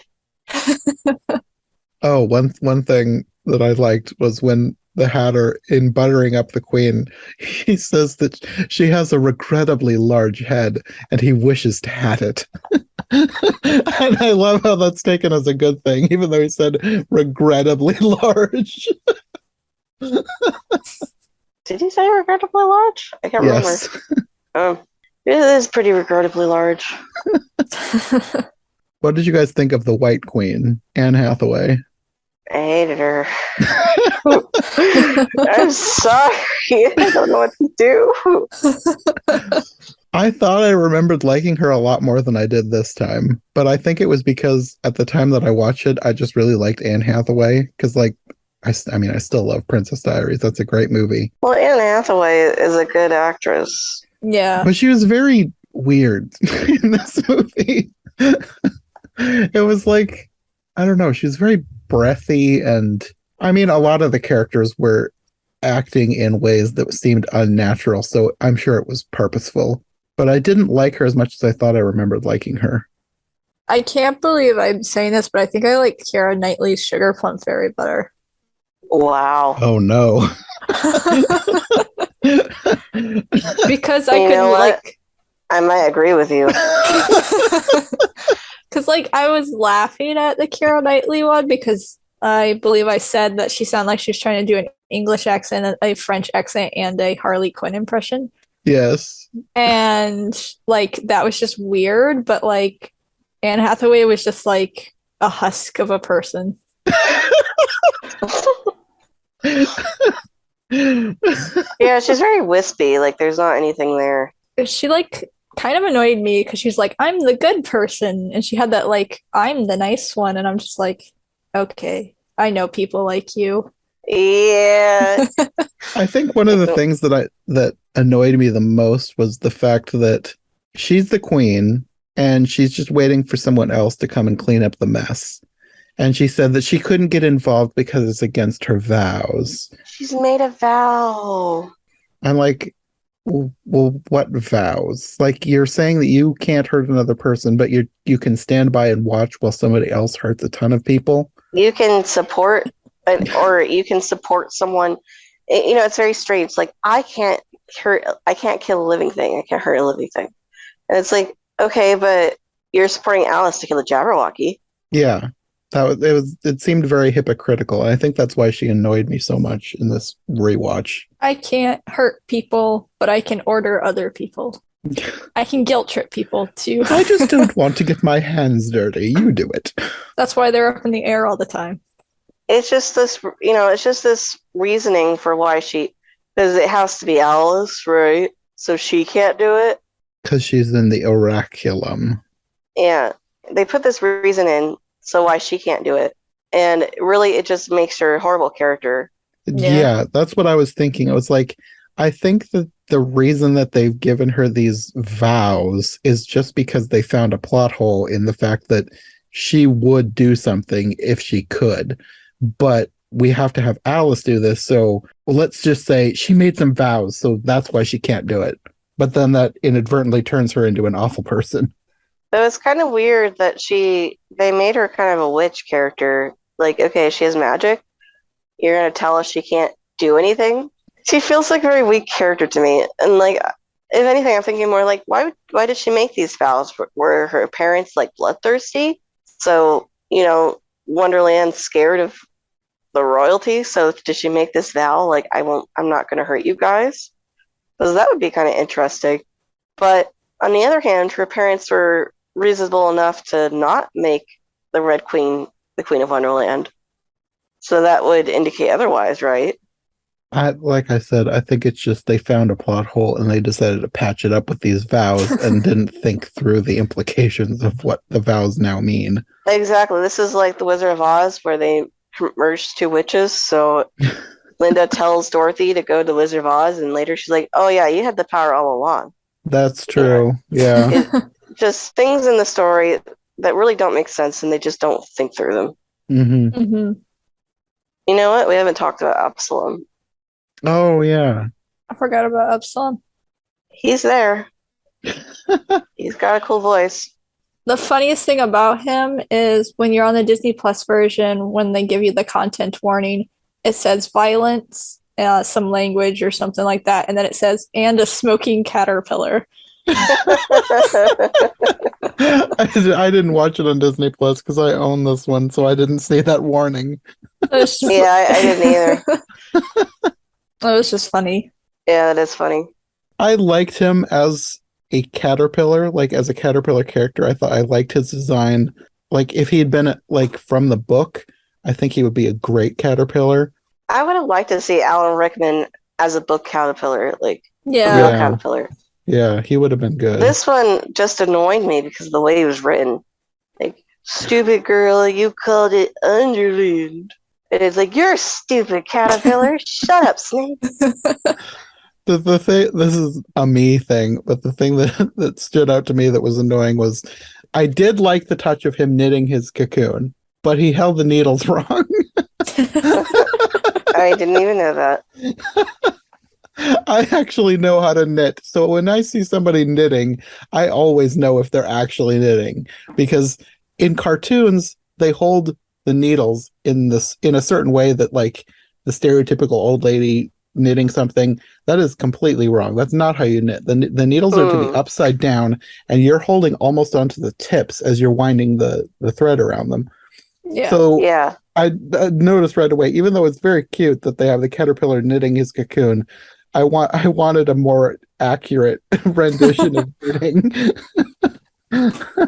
It's the cinema sin, misuse of knitting needles. This podcast is starting to feel like cinema sins, and I don't like cinema sins. I'm sorry.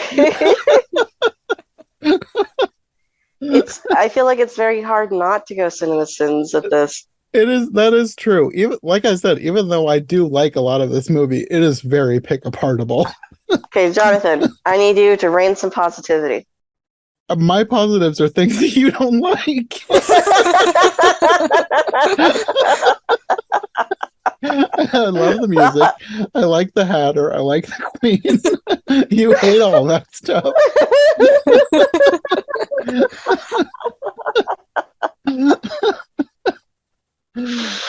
Damn it.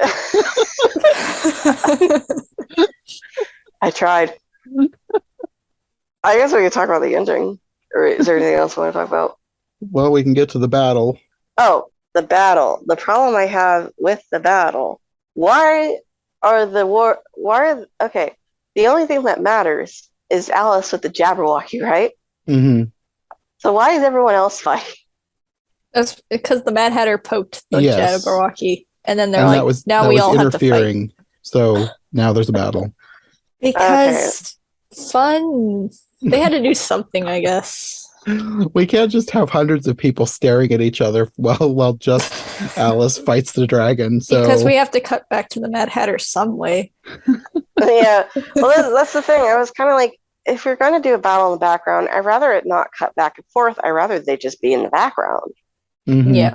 Because ultimately, their stuff doesn't matter. It's the Jabberwocky matters. Mhm. So I was just kind of annoyed. I was just like, I'd rather not. It also does that movie cutting thing that I don't like, where so you cut from one scene to the other and nothing has happened between those two scenes. So like Alice is like falling, and then you cut to the battle for like a good 3 minutes, and then you cut back and she's still falling, and you're like, what were you doing all this time, Alice? Just hanging there. Yeah, battle editing can be really boring sometimes. I will say it's very hard to edit a battle too without it being boring or without it being too confusing. Mhm. But yeah, I feel like this battle is not the best. They should have had Peter Jackson direct it. I haven't seen that. You've never seen Lord of the Rings? Nope. Well, okay, I saw it and I fell asleep. I could see that with the first one, because the first one I was kind of bored through, but then I started getting into it with the second one, and by the third one I loved it. I should give it another try. But anyway, I'm sure he would have done the battle scene much better. Oh, definitely. He made the battles something that you could actually follow, which is something you can't say about a lot of battle scenes. Mm-hmm. Yeah, I mean, at least this one, like, you could follow it. It's just really boring, in my opinion. Mm-hmm. Oh, what about that Christopher Lee? I loved that. He had a voice. I love Christopher two Lee, lines. so I loved that he was in it, even if he only got 2 lines. If they're going to give Christopher Lee a cameo, that's where he goes. I thought it was perfect. I don't really have any feelings for or against, so I guess this is an improvement. What did you think of the Jabberwocky design? It felt very book inspired. It was okay. I liked it for the most part. It is lacking the one thing that most Jabberwocky designs lack, which is the buck teeth, which I think is what makes the Jabberwocky so disturbing. The illustration of the Jabberwocky is disturbing because of those teeth, to me, anyway. And they're usually taken out. Like, they usually don't give the Jabberwocky those buck teeth, so he's not as disturbing as he could be. I didn't even notice. Maybe that's a me thing. Like, I get disturbed by weird things. No, I do like his buck teeth, so yeah, that's a bit sad. Maybe it might be like a lot of people who design monsters would be like, oh, the buck teeth wouldn't be very efficient for Oh, probably not, but they're still iconic to the Jabberwocky, in my opinion. Yeah. Because, like, what other horrifying monster would have buck teeth and still be horrifying? Because buck teeth are usually comedic. But with the Jabberwocky, to me, that illustration is so creepy because of those teeth. I don't know. It's kind of an implication. He can't do much to you with the teeth. Maybe. I never really thought about it. I just thought they looked creepy. Well, I mean, he's a creepy character. Oh, another thing about the Jabberwocky. When he first wakes up, did anybody else think that was supposed to be a nod to Chernobog in Fantasia? Oh, yeah, it reminded me of Chernobog. Yeah. I want to know, like, because they're like, release the Jabberwocky, and then I guess he came there the night before, crusted himself up in dirt, and was like, this is going to be the greatest entrance ever. I was wondering, like, yeah, I was wondering, like, wait, was he there the whole time? Could they just, like, have killed him, ahead of time? Imagine you got this prophecy and Miraculin's like, you have to battle him on Frabjous Day. And he was like, nah, I'm just gonna go there while he's napping. While he's napping, get him. Problem solved. That would have been the smart thing to do. Yeah. But I guess they didn't know he was there. I don't know. Maybe when he's a mountain, he's an actual mountain. You can't get to him. It could be. I don't know. He is like Chernobog. You Probably. could use dynamite. I don't know if they have dynamite in Wonderland, but I mean, this is the Wonderland that we know, so why not give them some dynamite? And then the Queen talks like she's very fond of Jabberwocky, but how often does she see him? Not very often if he's crusted in dirt. Yeah. They should have had that backstory in the sequel. Yeah. Find out why she thinks he's her Jabber Baby Walkie. What things did they get up to as children? Oh, the thing coming off of his fangs that become the thing for Alice to drink to go home. That's blood. Weird. It was his blood. Ugh. Yeah, that was what I thought. It's like, why are you having her drink blood? Like, there's so many more magical ways that you could send her home. Why does it have to be she drinks the Jabberwocky's blood? Well, that, and it's kind of like, why does she even want to go home, right? Like, I want to say, up to this point... This Wonderland isn't one that I would want to stay in very much, so... Well, yeah, me neither, but she seems like she's having a grand old time with Hatter, at least. But my thing is like, okay, yeah, she becomes a businesswoman, but there is no indication of that's what she wants to do throughout any of the rest of the film whatsoever. Well, we only saw her for like 5, maybe 10 minutes at the beginning. We saw her through the rest of the film, though. Yeah, but the rest of the film, she thinks she's in a dream, so she's not really planning a business venture.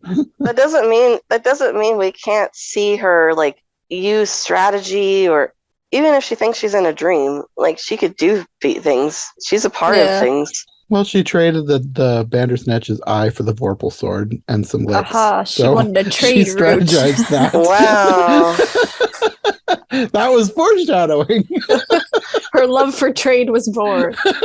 Like, if I can trade with the Bandersnatch, I can trade with China. That hurts me. We just filled the plot hole. Jonathan, that hurts.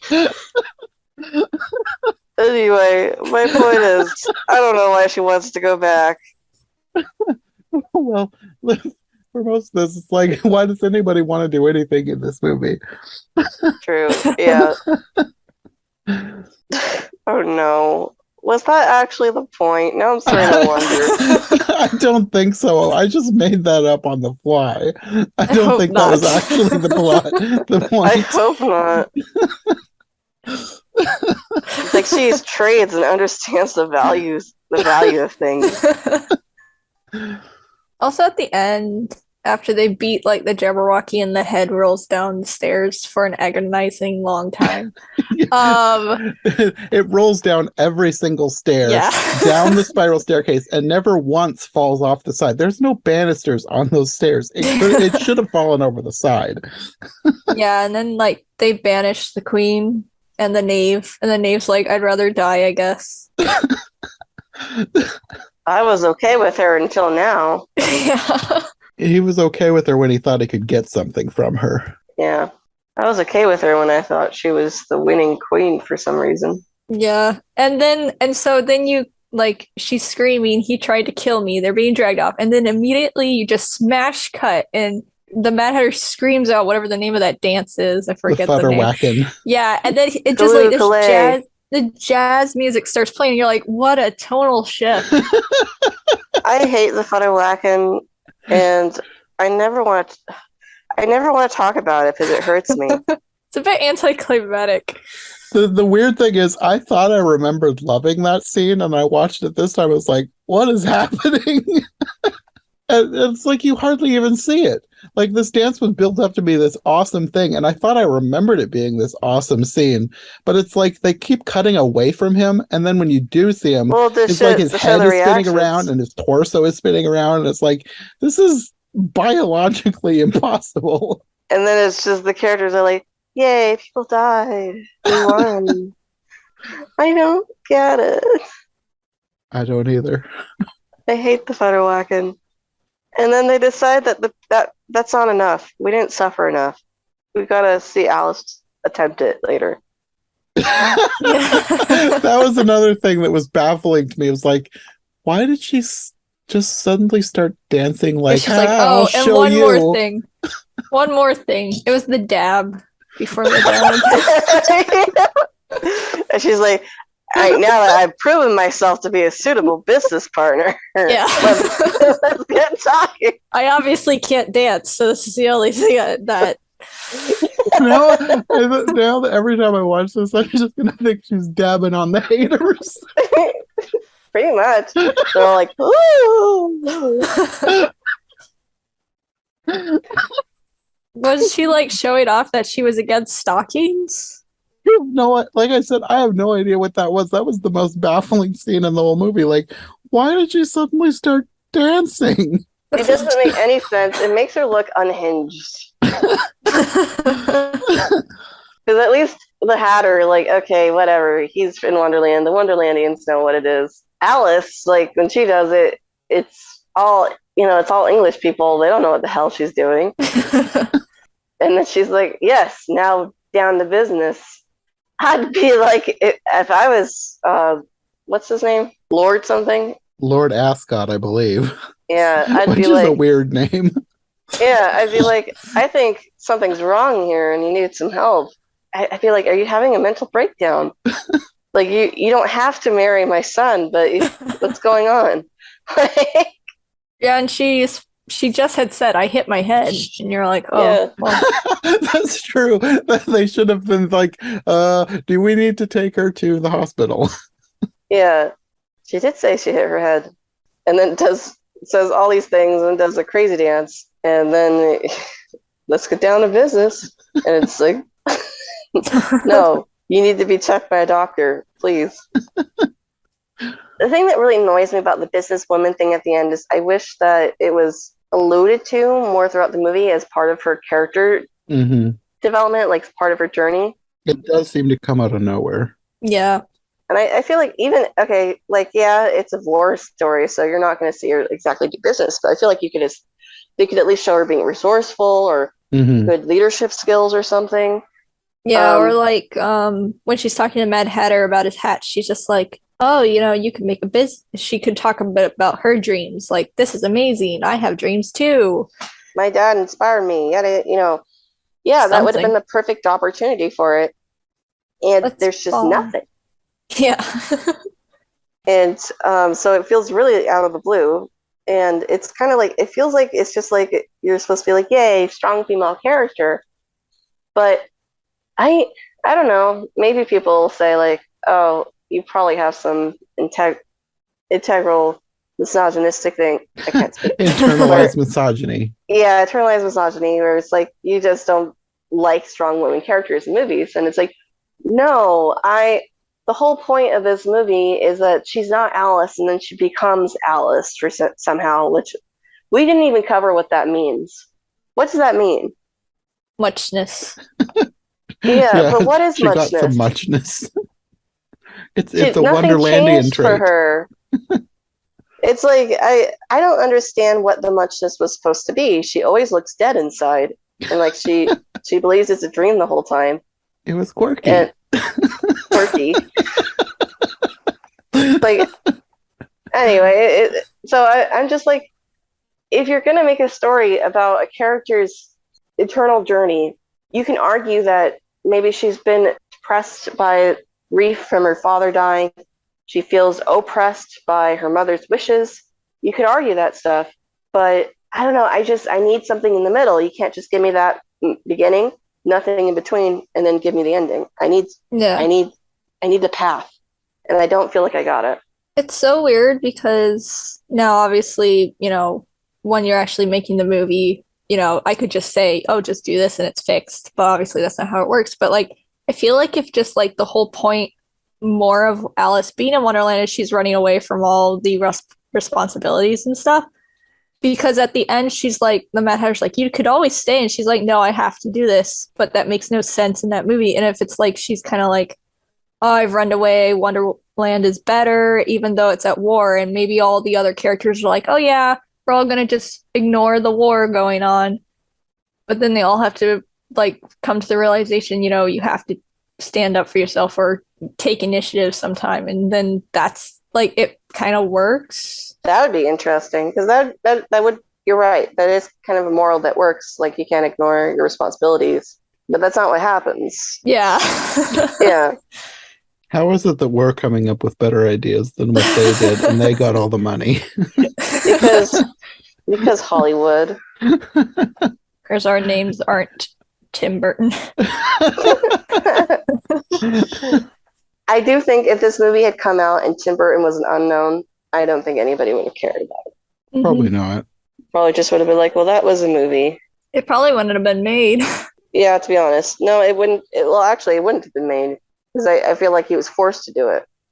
So if he really didn't do any of the designs and it was just people kind of mimicking his style, then he really was just kind of brought on to be the name behind the movie. Yeah. Yeah, because I think he struck a deal with Disney to make 2 movies, but he made this in Frankenweenie. And I think Frankenweenie was the movie he actually wanted. Deal? Because that makes sense, because Frankenweenie was a passion project. That's one he wanted to do. So I could see him doing this out of obligation just to be able to make what he really wanted. He sounds, it's been ages, but he sounded like so disengaged in the interviews I saw. I think I read somewhere he's like, I didn't have an emotional connection to the original story. And you're just like, oh, yeah, he said that directly, yeah. And you're like, well, then don't make this movie. this is the problem. I feel like it's very much kind of a Walt Disney kind of thing too, where it's like everyone's like, Walt, you have to make an Alice. Like, you have this unique style with it, and you have to, and then he's just like, oh, well, this, okay. And then he hands it off to his team of animators because he can't find it in himself to care anymore. Yeah. I feel like this very much just happened with Tim Burton, except he had to direct it. He was like, yeah, just throw Johnny Depp in there. I'm sure I've made a few movies with him. He can do something, I'm sure. Yeah, people will pay just to watch him. Yeah. The Tumblr girls. Oh, no. The Tumblr girls did really like Johnny Depp, I can tell you that. and the more people are surprised, like, oh, he's not going to be involved in the sequel, and it's like, no, of course not. He didn't want to be there in the first place. Yeah. So he didn't do anything on the sequel? Nothing. Just Huh. Yep. I Just don't know his name, why I I thought guess. he did. Nope, he didn't direct it. It was James Baldwin. He did the new Muppet movie. I forgot what's name with Walter, the new puppet. It was just Oh, called The Muppets. The Muppets. The Muppets. Yeah, what an awful name. That's But, what I thought. Yeah, not very descriptive. But And then they went and named a TV show The Muppets as well. I was so annoyed by that. Even though I Yeah. loved The Muppets. and I liked all the projects well enough, but like I was so annoyed by the names. well, it makes it difficult to talk about them. in Yes, Muppet it does. discussion. But anyway, so he directed that movie, and so it comes out pretty different, and I think that's part of why, because it was a different director, and he seemed to actually care a bit more, in my opinion. But maybe Yeah. that's just I wanted something so different from the original, which I did get. So I look at it upon it favorably. Hmm. I don't know if I have anything else to say about this movie. Well, I guess I have one more thing to say, Go ahead. and it's probably going to be something that you'll hate. Oh no. I liked the Avril Lavigne song over the credits. Oh, actually, guilty confession time. Yeah, I do too. Oh, good. We have one agreement. Yeah. Well, did you ever get the Almost Alice album? I listened to that thing to death. I loved that album. Yeah, I have that album as a teenager, and even though I hated the movie, I still loved the album. So it's very nostalgic for me. Yeah, Yeah. I think I liked the album more than I liked the movie. I listened to it Definitely so the much. case for me. I like the album way more than I like the movie. I will say that song probably doesn't really fit the movie very well, but Oh no, whatever. it does not fit. But I Yeah. still liked it. Yeah. The whole project is such a contradiction because there's like it's not a good movie, but I still like it for some reason. I can't explain it. There's so much in it that doesn't make sense, but then there's this thing over here that I really like, and it's just like none of this is good per se, but I still like it for some reason. I don't know. Well, in a way, I think it's good that you liked it because if this discussion had just been me, it just would have been a complete hate fest. And I don't know about other people, but I don't normally like listening to that. I say after saying I hated everything. Well, that's why I don't like CinemaSins, and I Yeah. I didn't want to be CinemaSins. So yeah, Yeah. I don't like people like just listening to people complain. But Yeah, it's like I hope I provided some at least interesting perspectives. oh yeah, But I will say, if people like this movie, if it makes you happy, great. I'm Oh, just yeah. gonna be off in the corner watching other things, like you can have 73. 72. Oh, But yeah, 72. Okay. yeah. Sorry. Yeah, that's my favorite Alice. People don't like that version. That's fine too. Kind of like, do you ever like go out for meals with somebody and you don't like an ingredient, like maybe you don't like olives or something, but the person you're with loves olives? You're like, do you want my olives? And they're like, heck yes. Yeah. It's like that. So I'll give all the Burton to you, Jonathan. Okay. Yeah, this is like I said, this is nowhere near like the favorite Alice. There's way better ones than this, but I don't know. There's just something about this one that I like, even though it's definitely not a good Alice adaptation at all. Well, that's the thing. I don't like to think of it as an Alice adaptation. I think automatically you're setting it up for failure then. No, describing it as fan fiction works way better. It really does. I actually might enjoy it more looking at it as bad fan fiction because I love bad fan fiction. That's a hobby of mine. This is just Yes. bad fan fiction that somebody actually gave a budget to. Yeah. Yeah, pretty much. Well, I suppose we probably could end this here. I don't think I have much more to say about this version. But we will be back next week because we're going to be talking about the sequel. That will be interesting. I don't think I've watched it since I watched it in the theater, even though I'm pretty sure I bought it. I'm think I've got the Blu-ray around here somewhere. I don't think I ever watched it.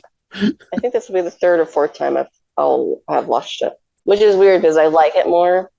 But yeah, it'll be interesting to see how I feel on this rewatch, because I remember liking it well enough in the theater, but thinking that it was not close to the book at all. Like not even really inspired by the book. It was like they took a couple very basic ideas and then just went in a whole different direction with everything.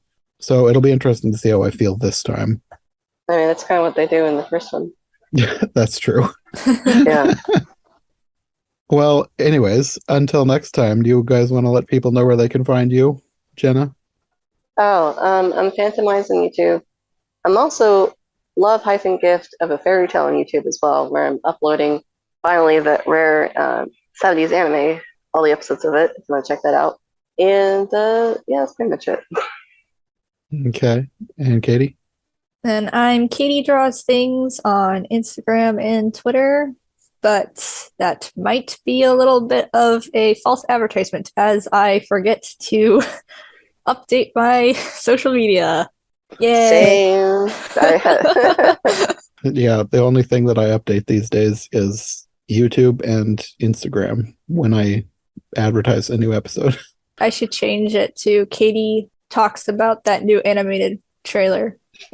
Whenever a new animated trailer, I'm like, hey guys, look at this. Goodbye. Well, until next week. Well, thanks for having us. Yeah. Hopefully it won't be such a Debbie Downer for the next one. It's a balance. Yeah. Thanks for listening to the Disney Movie Marathon. If you enjoyed this episode, make sure to subscribe and follow my co-hosts as well. My Linktree and all of our links will be in the description below. If you want more of my content, all my podcasts are available on YouTube as well as most podcast platforms. If you enjoyed this show, check out one of the other podcasts or check out my Patreon for bonus and extended episodes you won't find anywhere else. We'll be back soon with another brand new episode, so thanks for listening and we'll see you next time.